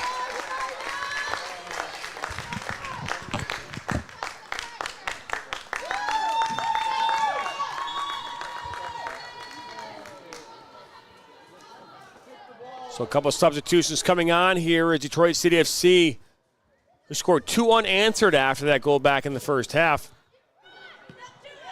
Looking to answer that goal that was scored by DeYoung. Helmus. Now to DeYoung. Back to DeVries. Players connect well in the midfield do. DeVries, DeYoung, and Helmus. AYSO United, they have definitely jacked up the tempo here in the second half. They clamped down defensively. They're playing much better possession ball here in the second half. Constant pressure on DCSC Genesee's back line. They're able to net that equalizer. And good work from Beller. Good stop by Miller, finding Helmus. Now Helmus will take the space given to her. That's a great pass inside to Stewart. She'll look to get it back to Helmus. She's met by a defender. She'll cut back. And one back by Detroit City FC and Addison Fiffield.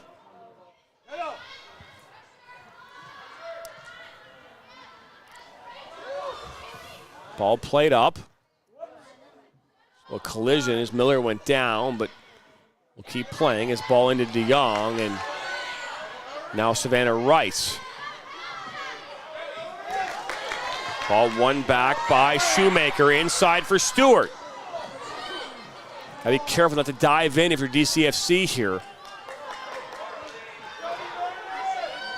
Helmus looking maybe for a give and go and not there.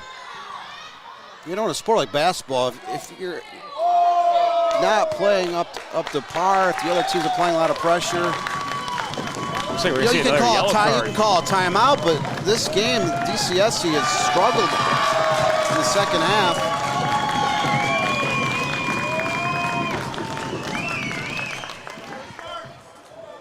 So as a yellow card was issued, I believe, to number 8, Beller. Well, number 5 was the yellow card, Bailey McKenna. So that came in the 71st minute, maybe 70th, depending upon how you look at it. So the official wording we were given was yapping at the ref. Currently, Wolves, Midwest United in that U17 match, 2-0 in favor of the Wolves. Shoemaker, little shove there from Rice. Those Michigan Wolves gain Midwest United. That's MLS next on the boys soccer side over at the Schoolcraft Dome over in Livonia, Michigan. Ball is played inside for Helmus. Now to Miller. Miller, she'll look to take a shot and she will not hit that the way she wanted. It's been a very busy week here at the Michigan Soccer Network. Over 20 broadcasts at different levels of soccer. I've also been out to a couple high school games. Talked to over 30 high school coaches on the phone as the high school boys district tournament will end later today. So it will lighten up a little bit next week. I think we've got only 4. So, well, 4 soccer broadcasts. We have some volleyball broadcasts next week. At Oakland University. Oh, Dan, we just broke the news. This ball is going to come in off that far side. You might as well just say it, Dan. Just go ahead and say it. Yeah, it's okay, man. Go ahead. You ready to let the cat out of the bag? I'll let you say the bag is out of the cat. I mean, the cat is out of the bag. You're the one that's done a lot of the dirty work in the background to get us to this point. So, a lot of the. Fine, Dan, we'll say it. So officially, I can say this. is Premier Media Group is now the official broadcast company of the Oakland University Golden Grizzlies. So we have taken over all broadcasts for all sports effective on Thursday. So we will be taking over volleyball, basketball, softball, baseball, soccer, swimming. I know I said swimming there at the end. Swimming. Maybe occasional track and field, cross country. I'd like to do golf. I would really like to do golf. I want to get some cameras out there on the golf course, catch cousins, and do some golf. And do that like that nice soft music. Talk really softly. That'd be kind of a fun thing to do. It's got about a 25-yard putt on the right side of the green, uphill. Stewart, this ball put inside, looking towards Shoemaker, and Adams is there to make the grab. And then, so that was announced. We'll make that official announcement though on Tuesday. But we are the only non-school production company to Division I sports at broadcasting in the state of Michigan. We talked about spreading our wings, spreading our web. It's one of the many, many things that we have going on behind the scenes at Premier Media Group, which owns and operates the Michigan Soccer Network and some other entities. So we are glad to be part of this great expansion. So much more yet to come here in the near future. So McKenna will pick this up. She looked to lay it out to Rice. I mean, Savannah Rice she's the tallest player on this field. I don't know how tall she is. I'm guessing she's 6'2". Both teams have a lot of size. There's 4 or 5 girls that look like they're over 6 feet. Do we have any? I mean, do we have any of that information at all, Kennedy? Just curious. We are going to dive deep into the she looks encyclopedia. at least 6'2". I don't know any of that, but I don't think there's anybody else on the field that is close height-wise as Savannah Rice.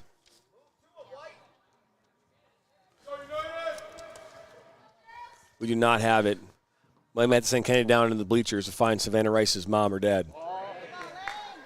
Because I want to put a get out. I'm guessing 6'2". That's my guess. I'm going to roll with that. Anyone else want to get in on this? Not a bet, just it's a guess.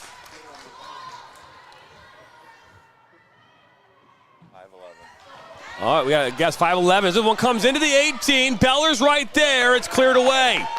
Still inside. Attacking third, but now Hart will try and settle it down. She does. Keeps it on the pitch, and then last touched off of Hart, now out for a throw-in. AYSO United's done a great job of containing Samantha Beller here in the second half. Beller, who is a standout forward as well at Davidson High School in the high school season in the spring. She's very effective in that first half. She scored the first goal for DCFC Genesee. Just unable to collect any shot opportunities in the second half. AYSO United has completely shut down the attacking third of DCFC. Oh, this ball made its way inside. Almost a miscue there. But now Shoemaker. Into DeVries.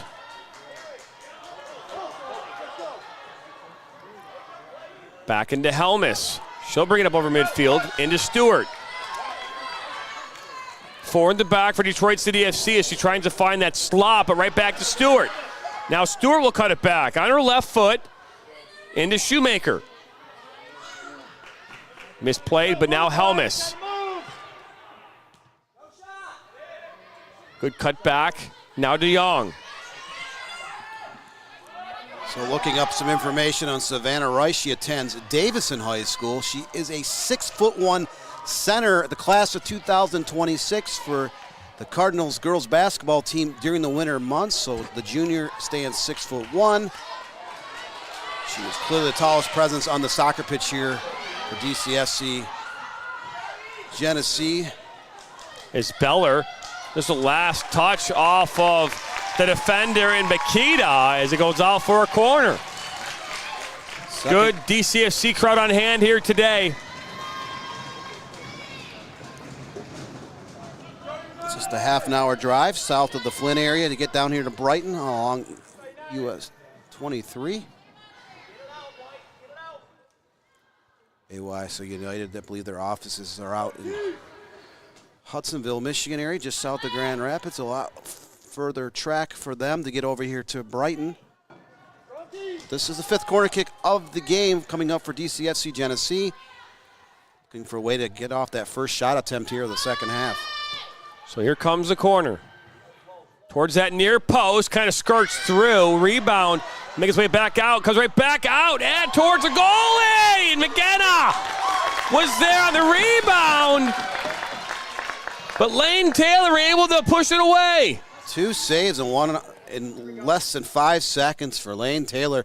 Not tested at all in the second half. Those were the first 2 shots in the second half for DCSC Genesee. Lane Taylor standing tall in her own right between the pipes to make those 2 quick stops to keep this game level at 2-2.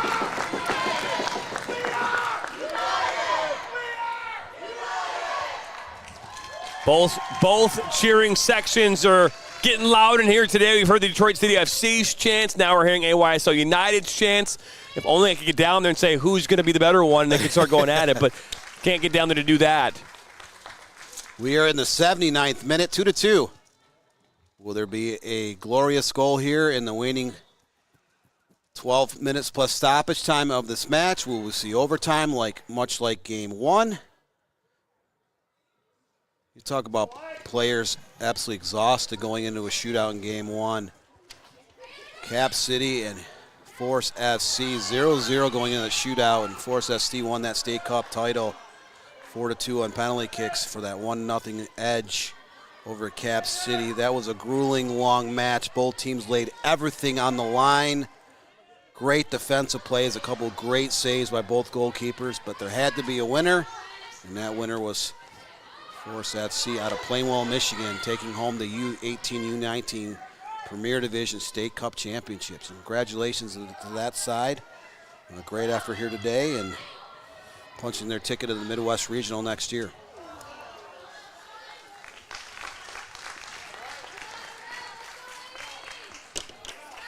Same thing, it's not building that to that one.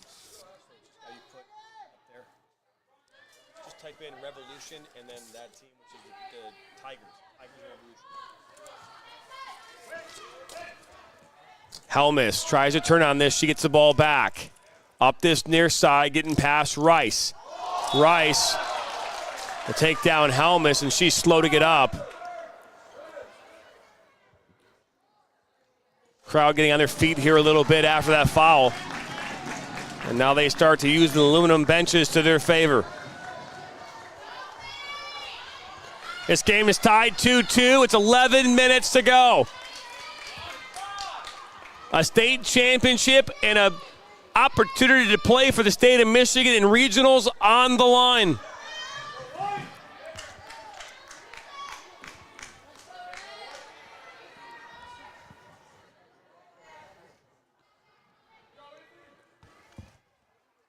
think they go orange for Tigers. Tigers is probably orange.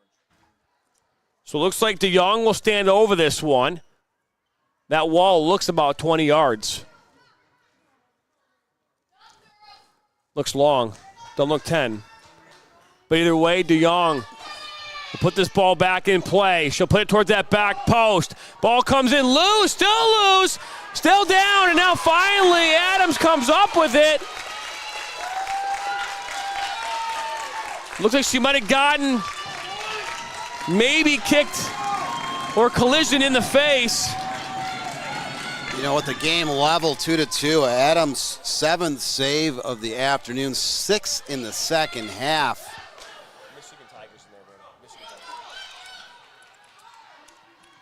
Tigers. In a game like this, doesn't matter if it's 3-3 or 0-0 or 5-5. You have sometimes late in the game, you have to ask a lot of your goalkeepers to come through in the clutch. And that was an absolute clutch save by Emily Adams. Now Beller finds Hart on that far side, Detroit City FC. She'll cut it back. Got to get it into the 18. It deflects, but it'll stay on the pitch and then cleared away.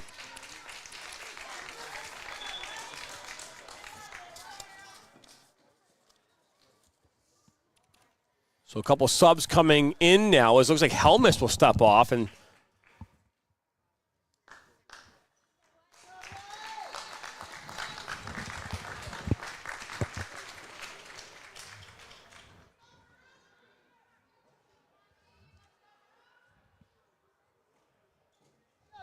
So a throw-in coming.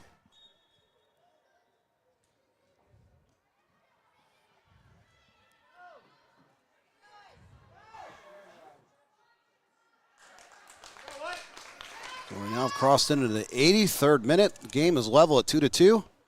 Detroit City FC Genesee and AYSO United. So we're getting into the final 10 minutes of this match. Will we see a heroic effort, a heroic goal here, or will we see overtime? It's now McKenna. Good defensive work by Bakita.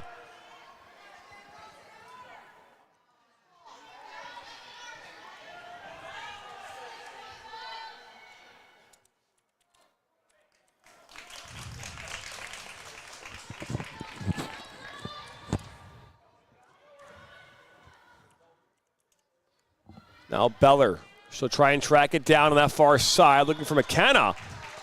And now they're going to say a foul just outside the 18. Just the sixth foul of the game against AYSO United, but it puts them in danger as Detroit City SC Genesee, a free kick on the far left side, just about 3 yards outside the box. This is a great opportunity as we're in the 84th minute to create a shot opportunity, either put this on frame or put it near the 6 and see if they can get a header or a volley towards the net. I would think that Savannah Ricetron is the one you want to go here, right? Like Megatron, right? I mean, just put one up, man, and just let her run onto this. She's the tallest player on the field by almost a foot. She's 6'1". She's going to make a run at that right goal post. This ball's played right towards Lane and almost went through her hands. Sorry, Lane Taylor. Taylor kind of knocked that ball down. No play from DCS. He made a run towards the goalkeeper, so she was able to clean up that mess before it got sloppy in front of the goal. We're still tied 2-2 here.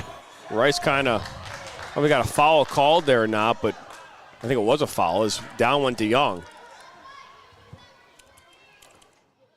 So 85th minute.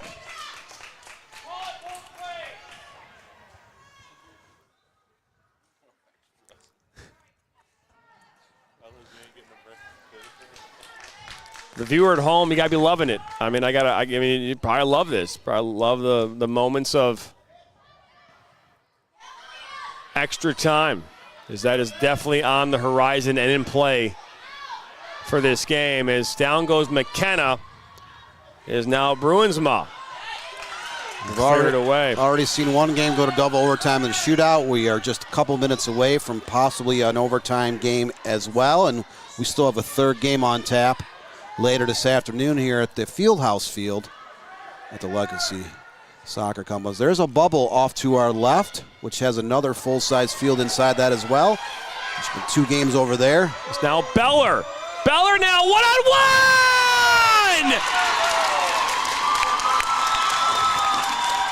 Samantha Beller gets the brace and the lead for Detroit City FC. Samantha Beller, you can't stop her. You can only hope to contain her. AYSO United's been able to do that for the most of the second half, but that was a great breakaway feed. She cashes in her paycheck for.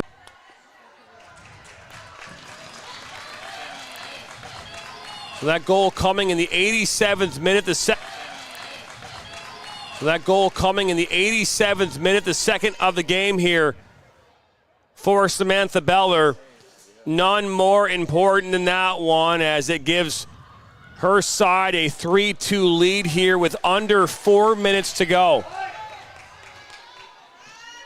Obviously, stoppage time still in play.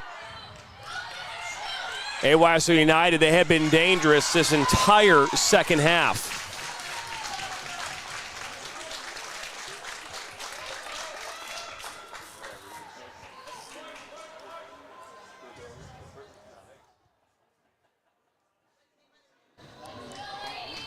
Yeah, guys, the goal scorer comes Samantha Beller. She has a few fun facts listed. She's got a GPA of 4.0, very smart. First team all Saginaw Valley, first team all district, first team all academic Saginaw Valley.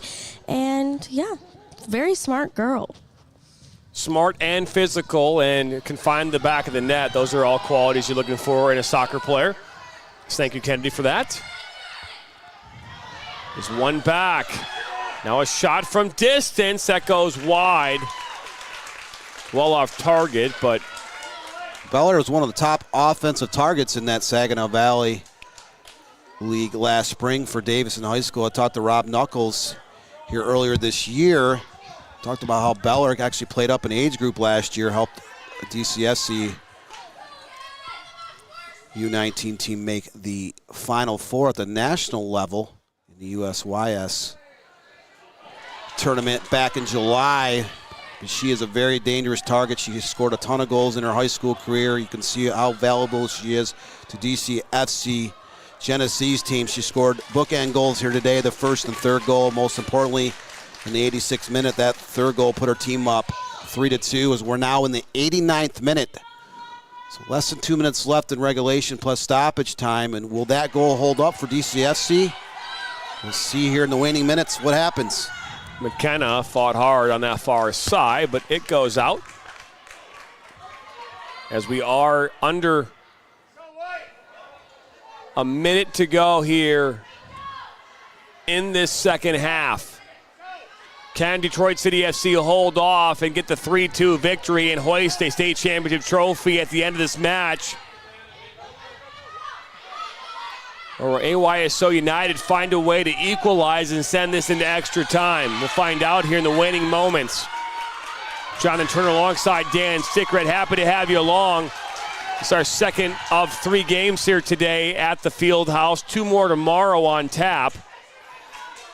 As now Beamer out wide to Hebner. We've already seen 2 State Cup champions crowned at the other stadium, the Bubble Stadium, up to our left, just off of screen. So 5 games today total, 5 more tomorrow. We've also had 3 MLS Next games over at the Schoolcraft Bubble in Livonia, Michigan, between the Michigan Wolves and Midwest United. So a busy day here in the Michigan Soccer Network. Busy, busy, busy. But a couple of great games here in the Field House here on Saturday morning and Saturday afternoon. One back. Now a shot from distance. It goes right into the hands of Emma Adams. That was wonders with the shot as we are now officially in stoppage time.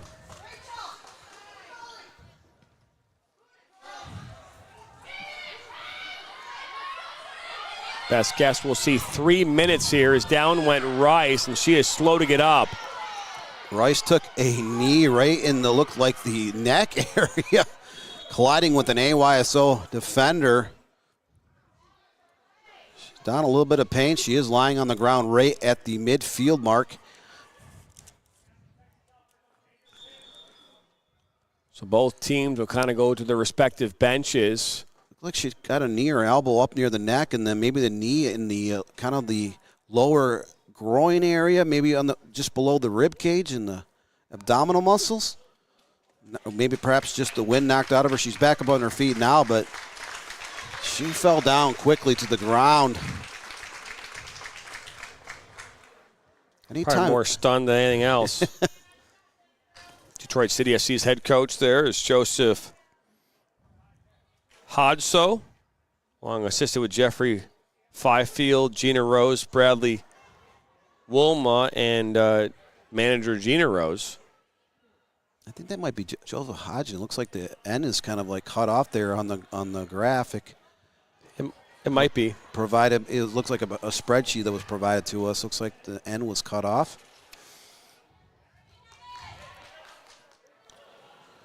Regardless, we are in the 92nd minute, so 2 minutes in the overtime, in the stoppage time, already crossing the 3rd minute stoppage time. And DCSC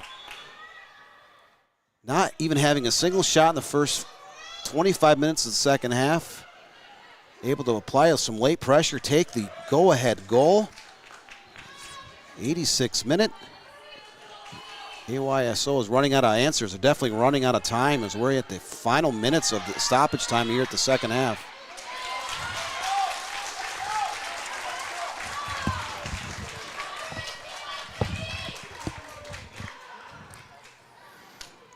Yeah, that is definitely Joe Zahatchin, the head coach for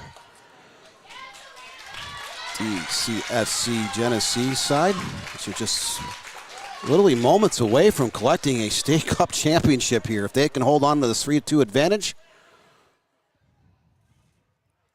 Ball is played in. Down to the waning moments of this game.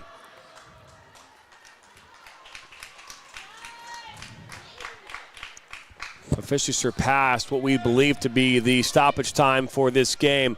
Obviously, it's a minimum of, and there was some stoppage due to Savannah Rice going down.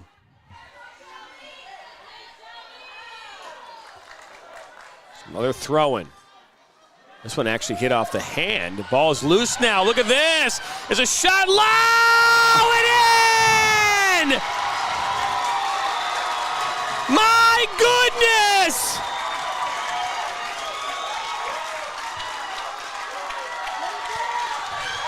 A loose ball inside the 18. And I believe number 18 in Emma Schuler. That ball just kind of came up on that right side.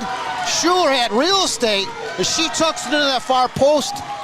93-29, so 3.5 minutes in the stoppage time. The referee was getting ready to call the whistle at the end of the game, and they have found a way to tie this game up. AYSO, what a dramatic goal to level things up. So we are seemingly destined for overtime now as the referee keeps looking at his whistle. And there it is. My goodness. You know, Dan, we we are headed to extra time again. It's like why not, right? Boy. we were thinking that maybe we get through it, but you talk about flair for the dramatic, Jonathan. You're literally down to less than 30 seconds of stoppage time. The ball just comes out to a play at the right place at the right time. She doesn't miss. She puts it in the upper 90 of that goal, and we're in overtime. We're headed to overtime at Legacy Sports Center in Brighton. We'll be back for more after this.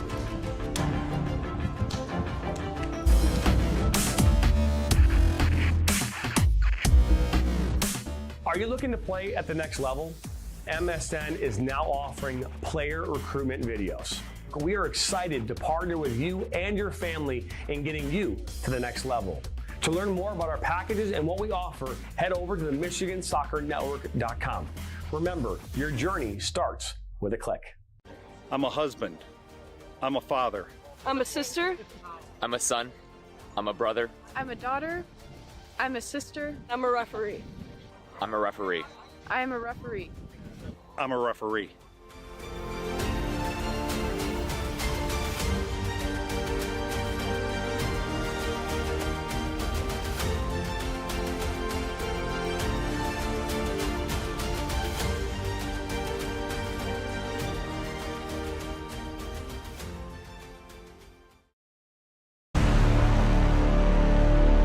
He'll cut it back on his left foot, and that goes in! Towards the 6, a one-time shot, and it's 2. Now one with Etheridge, what a save! One-time shot! My goodness! One finds his way to the back. Left-footed banger. He shoots it! It's in!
You guys, this is the magic binder I've been referring to. If you can see, it's like the Bible in there. It is so long, but I've got our goal scorer Emma Schuler's info. She's a junior considering Ferris State or GVSU, so a girl that loves the GLIAC. She has a 4.0 GPA, so another really impressive talent here, and it was her who said her fun fact is that she loves bread. Guys.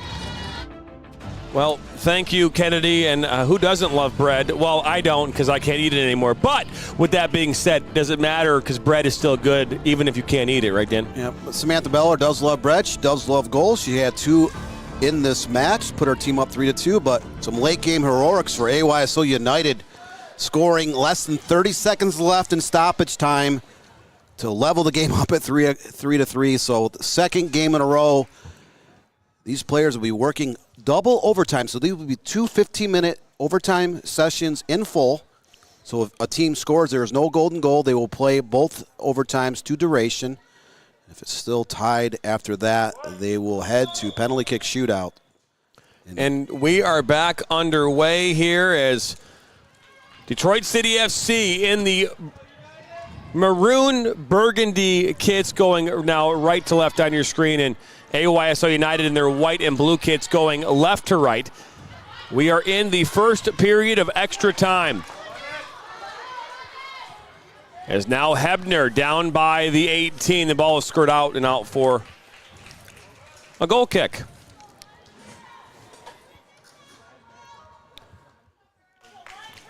I did go to Tom Farrell, by the way, and say we asked for overtime pay. So we're waiting to see if that's going to be cleared or not through the MSYSA. Was it written into our contract for the weekend? Or? No, it was not. But I thought it was funny nonetheless. But you know what? Those last-minute goals, man. We saw that last year in the state final for boys high school soccer. Athens was down with under 2 minutes to go. They put a rocket in on goal. It went in. It was 1-1, and then they found a way late. Not late, but in extra time to get a goal and come away with their 5th state championship in boys soccer. Yeah, I always use the term flair for the dramatic because when you get into overtime sessions in soccer, it doesn't matter what level we're talking about, club, high school, college, whatever, you need a star player or a player maybe not necessarily scoring goals but just comes through in the clutch. They got that flair. They come through at the very end to provide that glorious goal. So will we see that in these overtime sessions here today in game number 2? We head into penalties here in about a half an hour. We'll see, but both teams having some great chances. Both teams scoring a goal there. Ball pushed out wide. Second half of the second half. We are all tied up at 3-3. Good battle. Ooh, that's a heavy collision. That was McConnell who came in and. Yeah, not only was she was kind of had her jersey grabbed, but she was trying to break free from that. She collides into a player from AYSO. She's down on the ground, kind of rolling around in agony. Yeah, that was, looks like Rachel Bopra. She scored the goal back in the 31st. Out comes the training staff here at Legacy Sports Center.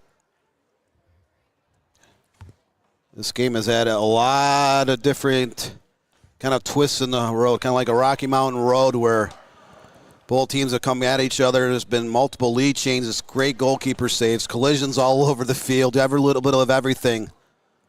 We are definitely in the overtime session. So, again, 2 15-minute overtime periods will play in full to decide the winner. So there could be multiple goals scored in these overtime periods. I have seen games in my life at high school and club levels where multiple goals are scored during overtime. We did not see any goals in game number 1. That game went to penalties, 0-0 with Force FC coming away with a 1-0 victory. 4-2 on penalties to get that deciding goal. Just an incredible defensive effort in game number 1 between those two sides. Force FC and Cap City. Some great defensive players on those two teams, and both those sides laid it all on the line. We also had 2 state champions crowned in the other building on this beautiful complex out in Brighton, Michigan. So this is the 4th final. There will be one more later this afternoon here at the main Fieldhouse turf. And we'll come back tomorrow for 4 more matches.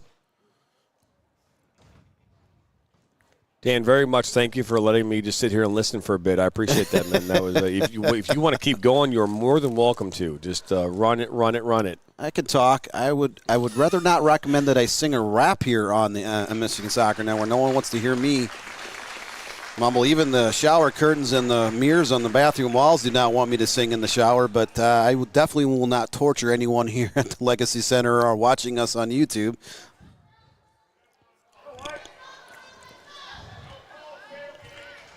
Halloween is right around the corner. I definitely have a horrific singing voice. As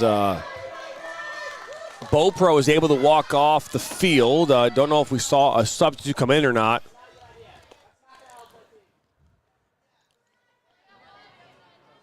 We did not, so I'm not counting one at least. So it looks like they're playing down a man for now. As McKenna pushes it out to Smith. Smith puts it inside, look to get it back. She does. Good battle here just outside the 18. She'll lay it back to McKenna. Met by Helmus. There's Beller. Kind of poked up and inside the 18 as overcomes Taylor. We're going to see Boper come back on here in a moment.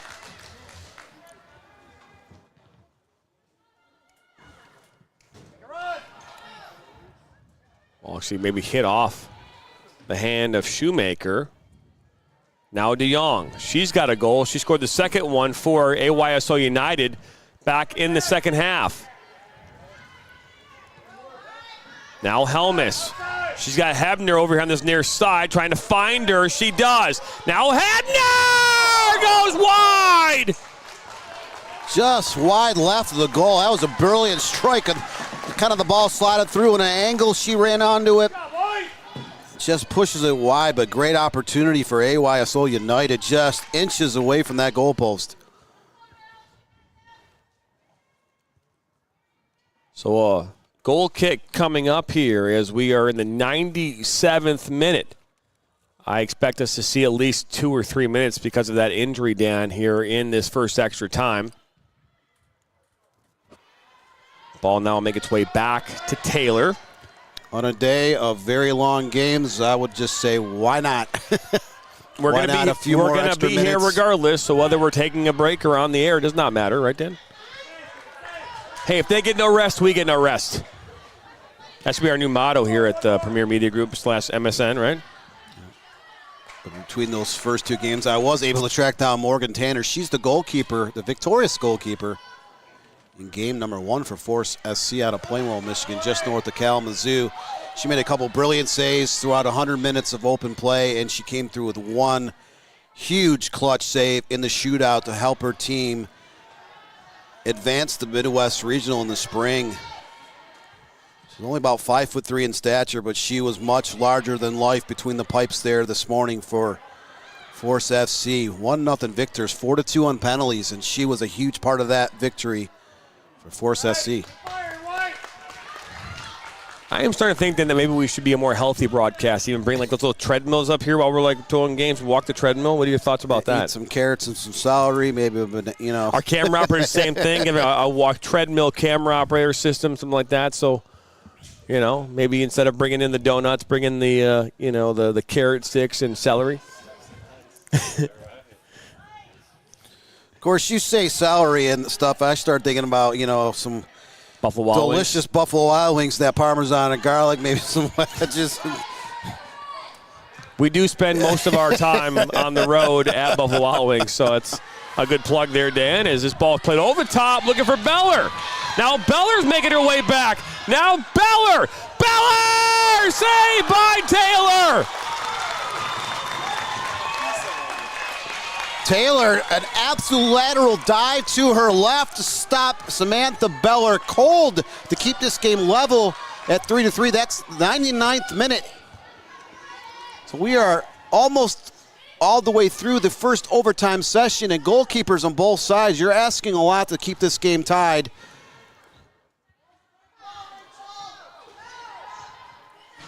Looking for Lane Stewart. Taylor, man, what a great save. Now Helmus.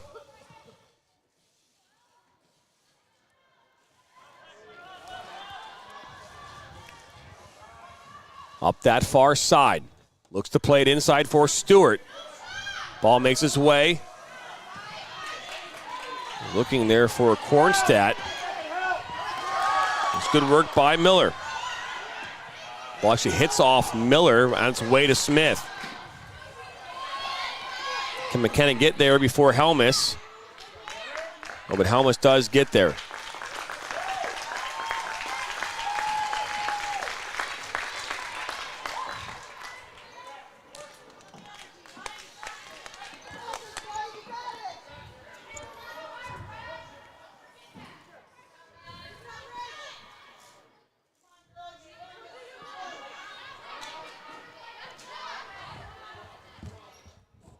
So in the 100th minute, good work by DeVries. Played into Horn.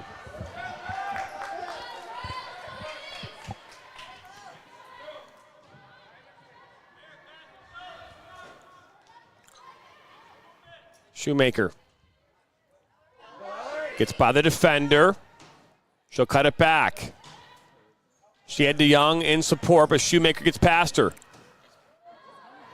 Again, looking to play back, and now finally cleared up towards midfield.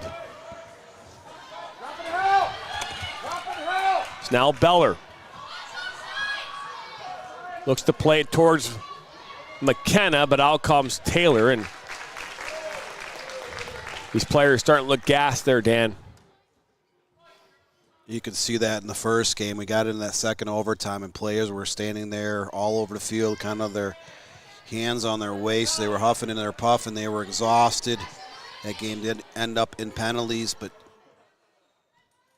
you get into a game of this magnitude, and these players, they're doing everything that they can to help their team prevail in the end.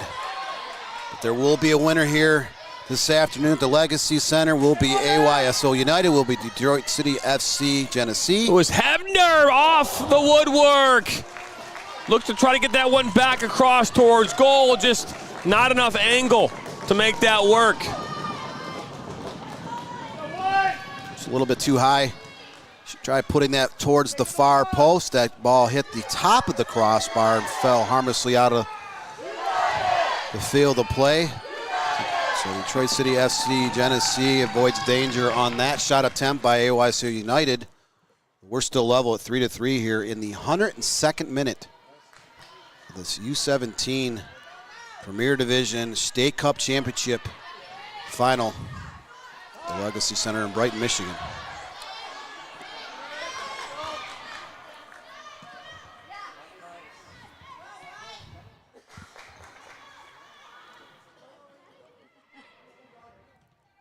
Ball played inside.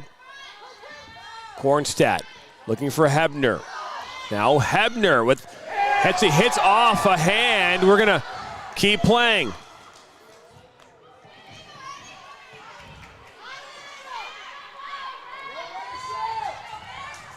Ball played towards that far post from Helmus. Now, you were a game official for over 20 years, Jonathan. You know, that ball was struck. It went off a defender's arm in the box. It did change direction, so I know you don't want to call a penalty kick in overtime of a state final, but what, as a game official for 20 years, what would you have called on a play like that? Well, I mean, if it's hard to tell sometimes, right? But the laws have changed, right? So the way that you are calling a handball compared to what you used to do is completely different now than it's ever been. So to be a comparison would be tough for me. You know what I mean? This ball, DeVries, inside to Helmus. And this is a shot that will kind of make its way towards Adams. Kind of deflected on its way.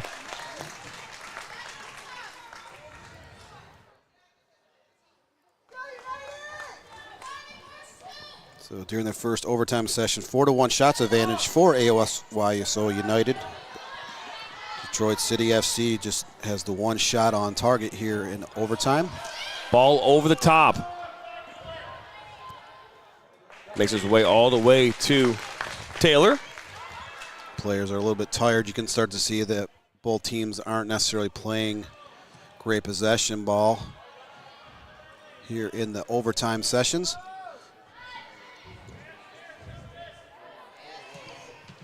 Ball blocked.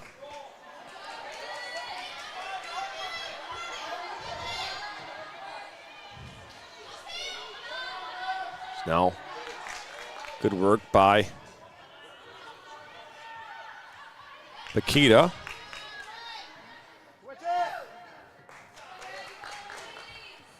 Detroit City FC Genesee, they've been trying to get that ball back up to, to Samantha Beller. She had the first and third goals for her side. Unable to really get much going on the offense end here in the first overtime period. We're just a minute or two away from the break between the overtime periods. Again, these will be two full 15-minute overtime periods regardless of what happens. I guess we're going to not have any stoppage time as we're going to go right into the halftime break here. 15 minutes down, 15 minutes to go. Will we find a winner here in the next 15 or we head to a shootout? We're going to find out after this.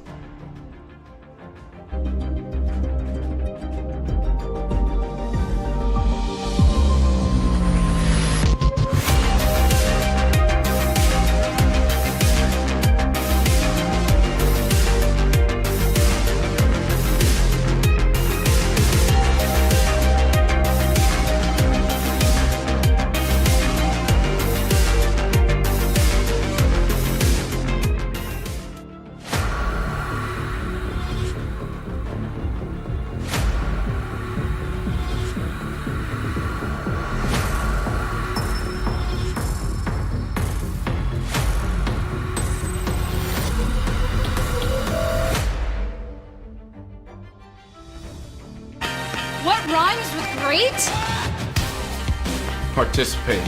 Where does greatness start? Here, in the classroom. On the diamond. In the pool. On the field. Where will your greatness take you? To better grades. To more friends. Yeah! Be great. Participate!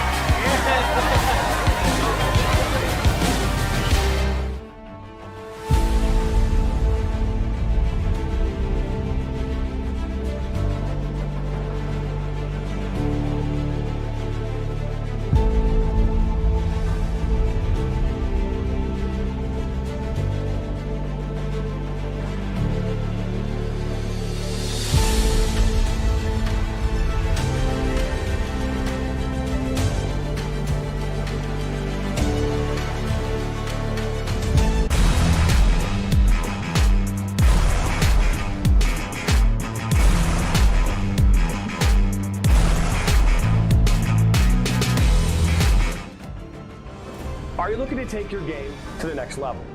Did you know that MSN is now offering player recruitment videos? Our packages include a player profile where you show your preferred positions, the club, the league, or school that you play in, your current coach contact information, and more. The highlight videos could be self-submitted, 15 to 30 clips that will be put into a 3 to 7 minute long video. Video review of your Huddle, VO, or other platforms that you might have video on, as well as for an additional charge, MSN can come out and film games for you to create those clips. Our coach evaluation process, which is also an additional charge, where we have college coaches from various levels across the United States that will review your game film and provide feedback on how to improve that film, as well as also evaluating your play and what you can improve on. To learn more about our packages and what we offer, head over to the MichiganSoccerNetwork.com. Remember, your journey starts with a click. The following is a presentation of the Michigan Soccer Network. Goals. Welcome back into Legacy Sports Center in Brighton, Michigan. It's not just soccer taking place. We've got AAU basketball off behind us. It's not just a soccer complex. It's a sports complex. Welcome you back here into the beautiful facility here, Dan. And it is more than just a soccer complex. Soccer, football, lacrosse, baseball, softball, volleyball, basketball. Lord knows what else goes on between the walls and the outdoor fields at the Legacy Center of Brighton. That's where we are, the Michigan Soccer Network. All day today, all day tomorrow. MSYSA State Cup Championships for the second straight game on the Fieldhouse Field. We are going into the second overtime session. And we are back underway here with Detroit City FC with the second extra time kickoff, their second kickoff to start a half in this game. Doesn't typically happen, right, in the second half of kickoff, but we've seen it now twice. On this Saturday, October the 18th. Isn't today Sweetest Day?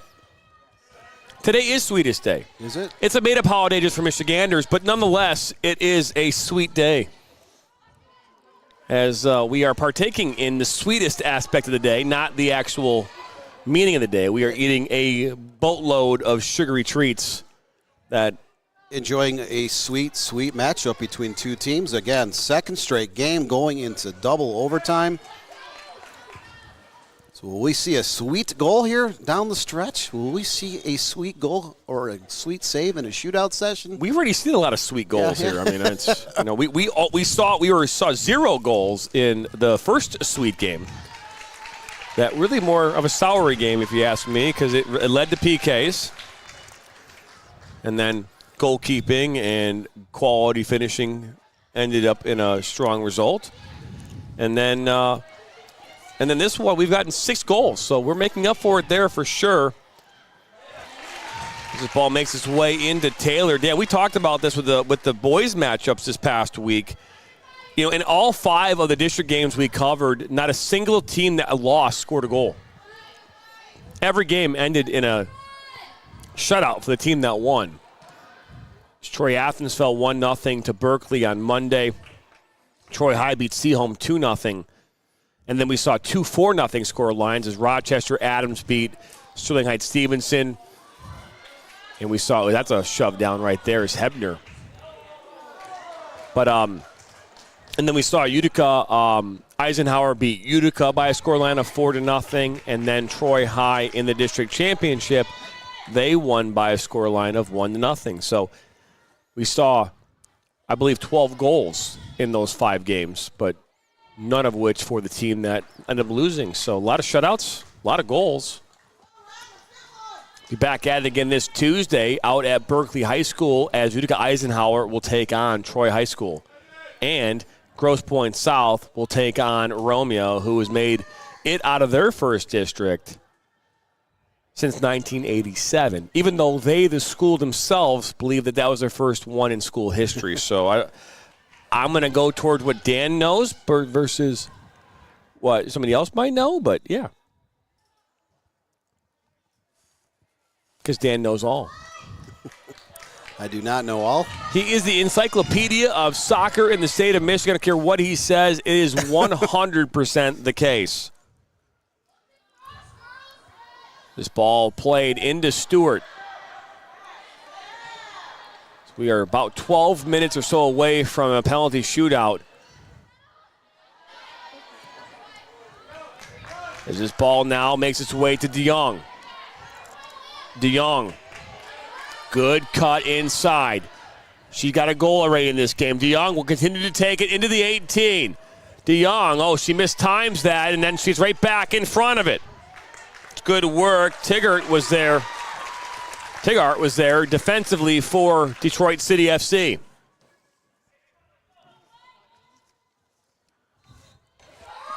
This ball played top of the 18 and up and over. Remember, coming up after this one, we've got the U17 girls premier game. Nationals Genesee taking on Michigan Rangers. That coming up after this game. Supposed to start at 3 o'clock, but that's to be determined based on penalty shootouts.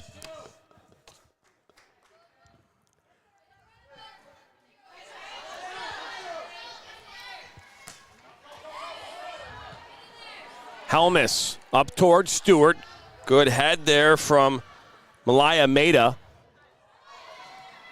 Maybe Mata is the ball played up towards Beller, who's got 2 goals on this afternoon. DeVries. Back to Helmus, and she'll play back. Bakita, who's been very good defensively in this one. She's been charged with shutting down Beller and McKenna, and she's done a fairly good job. Ball kind of played inside. Now Stewart, top of the 18. Lays it off for Shoemaker.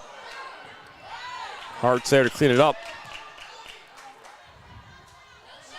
Settled down by DeYoung. Now look at this. Now DeYoung will fire it up and wide.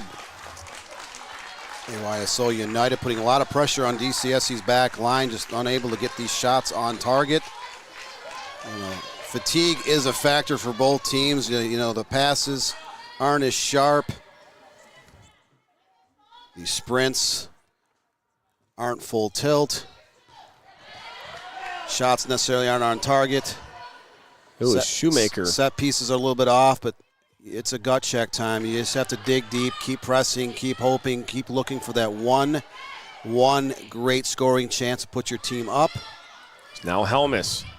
Helmus inside towards Cornstead. Back to Helmus. Some more pressure here coming from AYSO United. Ball makes its way back to Helmus. Now McKenna will try to get a touch. She does. Looking for Beller. There's Beller, a good physical play. McConnell looking up now towards Cornstead. Seeing a little bit more open play here now. Ball up this near side. Oh, good interception. It's a hard tackle. Ball will make its way up into the bleachers. Nope. Stopped by the rail.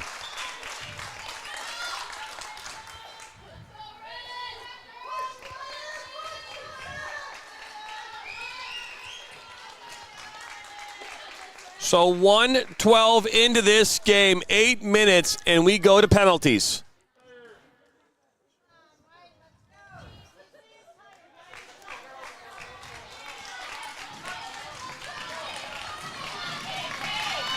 So Savannah Rice will step back in. 6'1", Savannah Rice.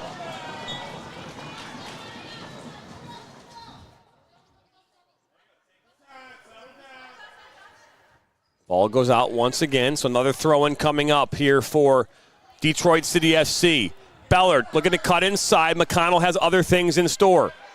They are guarding Samantha Bellard. I tell you, 2 players are marking her up here in the second overtime session. She had the first and third goals for DCSC Genesee.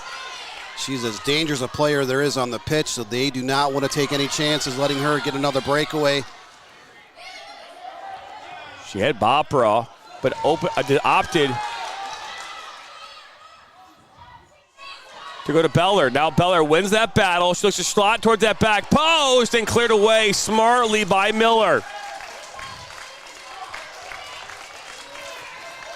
So first corner kick of overtime for DCFC Genesee coming up. This is their 6th of the entire match. So we are now about 113 minutes into this game. We are partway through the second overtime session. Detroit City SC has a corner kick opportunity. The set piece, they're going to fire this into the box and see if they can make a little magic happen, put this ball in the back of the net.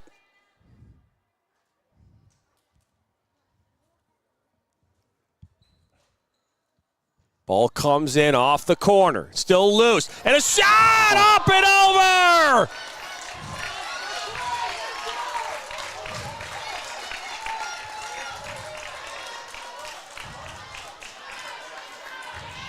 A good look as that ball was loose. It was Anna Hodgson that put that one up and over. Hodgson, a defender, a outside marking back, pushed up on that corner kick. She found a little bit of real estate in that goal mouth area. She put that shot just a little bit over the target. But sometimes you need that. Sometimes you might need a defender to come up and score that game-winning goal. That was a great opportunity for DCSC, and AYSO United escapes danger. That shot just went just over the crossbar.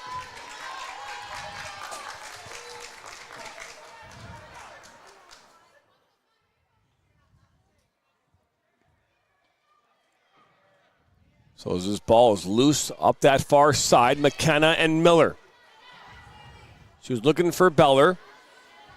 Now Helmus plays back to Miller, and with 5 minutes to go, one of these teams has got to find an answer, or else there's a coin toss for who could win this game. Now Stewart. Cut back. Out to DeYoung. She'll get a touch. It's heavy, but she'll take a shot through traffic. Goes just wide. No, they're going to say that Adams got a touch and pushed it aside.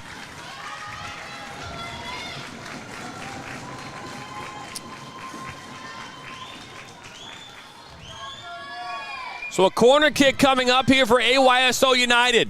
It's the 5th corner kick of the match for United. Now we'll see if they can work a little magic inside that box. We're inside the final 5 minutes plus stoppage time of the second overtime session. Both teams trying to find that go-ahead goal here late. This ball comes in. It goes in! DeYoung puts it in. It deflects on its way towards Adams. AYSO United finds a way to go up in the 117th.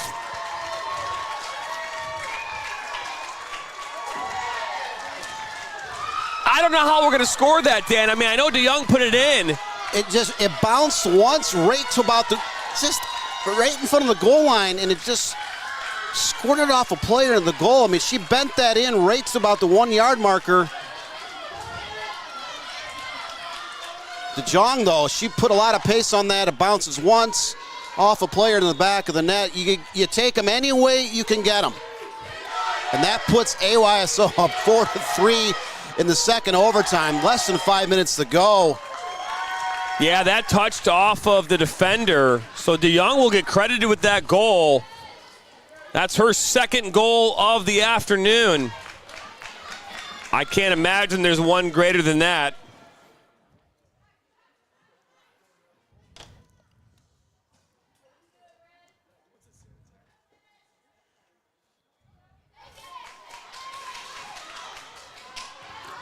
Ball is still loose. Up this near side. Now one back by Kornstedt.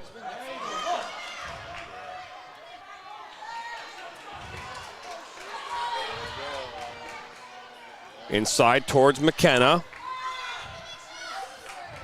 Ball in towards the 18, and now DCSC, which was up 3-2 in stoppage time in the end of the second half, they conceded a late goal. Now they're in danger of going down. They have to find their flair for the Adriatic to tie this game up.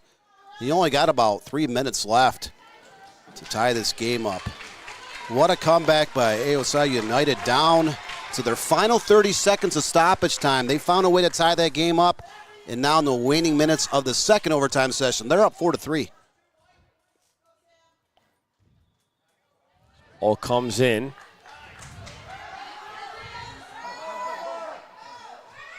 Stewart.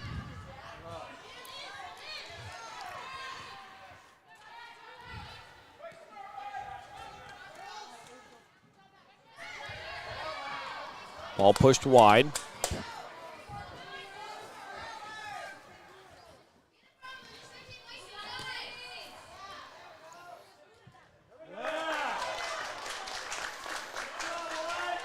Now what a touch.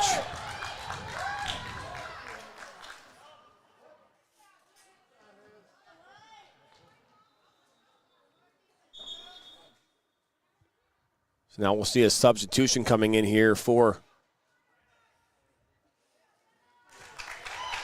AYSO United.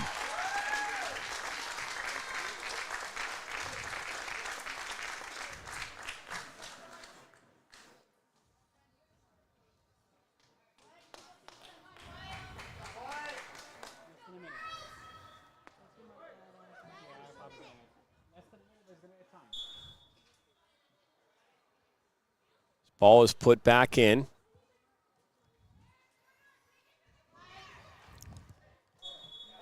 Ball goes out.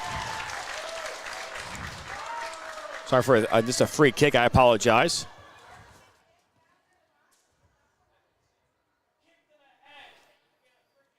.120th minute. So time is not on the side of Detroit City SC Genesee. They're down 4-3, and AYSO United has a free kick just outside the box. So United is going to take every stalling tactic possible to shave as much time off. Here we're inside the final minutes of the second overtime. Ball goes in towards Adams, and she comes up with it.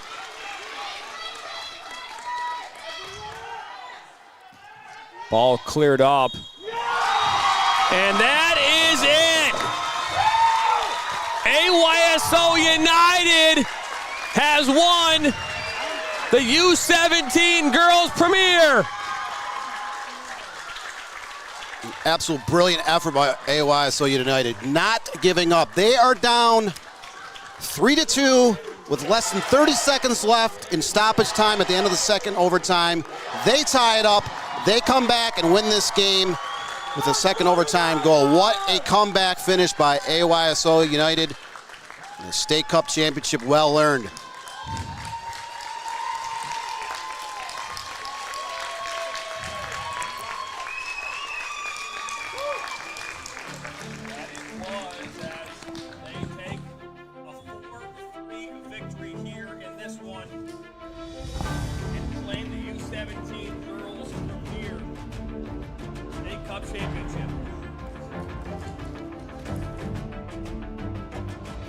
So there it is. U17 Girls Premier Championship goes to none other than AYSO United. They'll move on to regionals here in the President's Cup later this summer.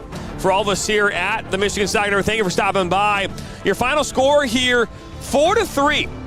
A 6th-minute goal from Meredith Helmus started up the scoring, and then it was a 19th-minute goal from Samantha Beller, and then a 31st-minute goal from Rachel Bopra, and then an equalizer in the 58th minute from Isabella DeYoung that made it 2-2, and then another goal in the 90th minute, in the 87th minute by Samantha Beller. That's what gave it 3-2. An equalizer in the 90th +4 from Emma Schuler. And then the game winner from Isabella DeYoung, her second of the game in the 116th. And that is where this game will come to an end. I want to thank you for stopping by. Haven't already done so, hit that subscribe button, like us, and share us with your friends and family. Thank you to our production crew. We are going to head out of here and get ready for the next one coming up here in just a minute or two. Well, more like 20 minutes. But either way, thanks for stopping by. So long, everybody. This has been a presentation of the National Soccer Network.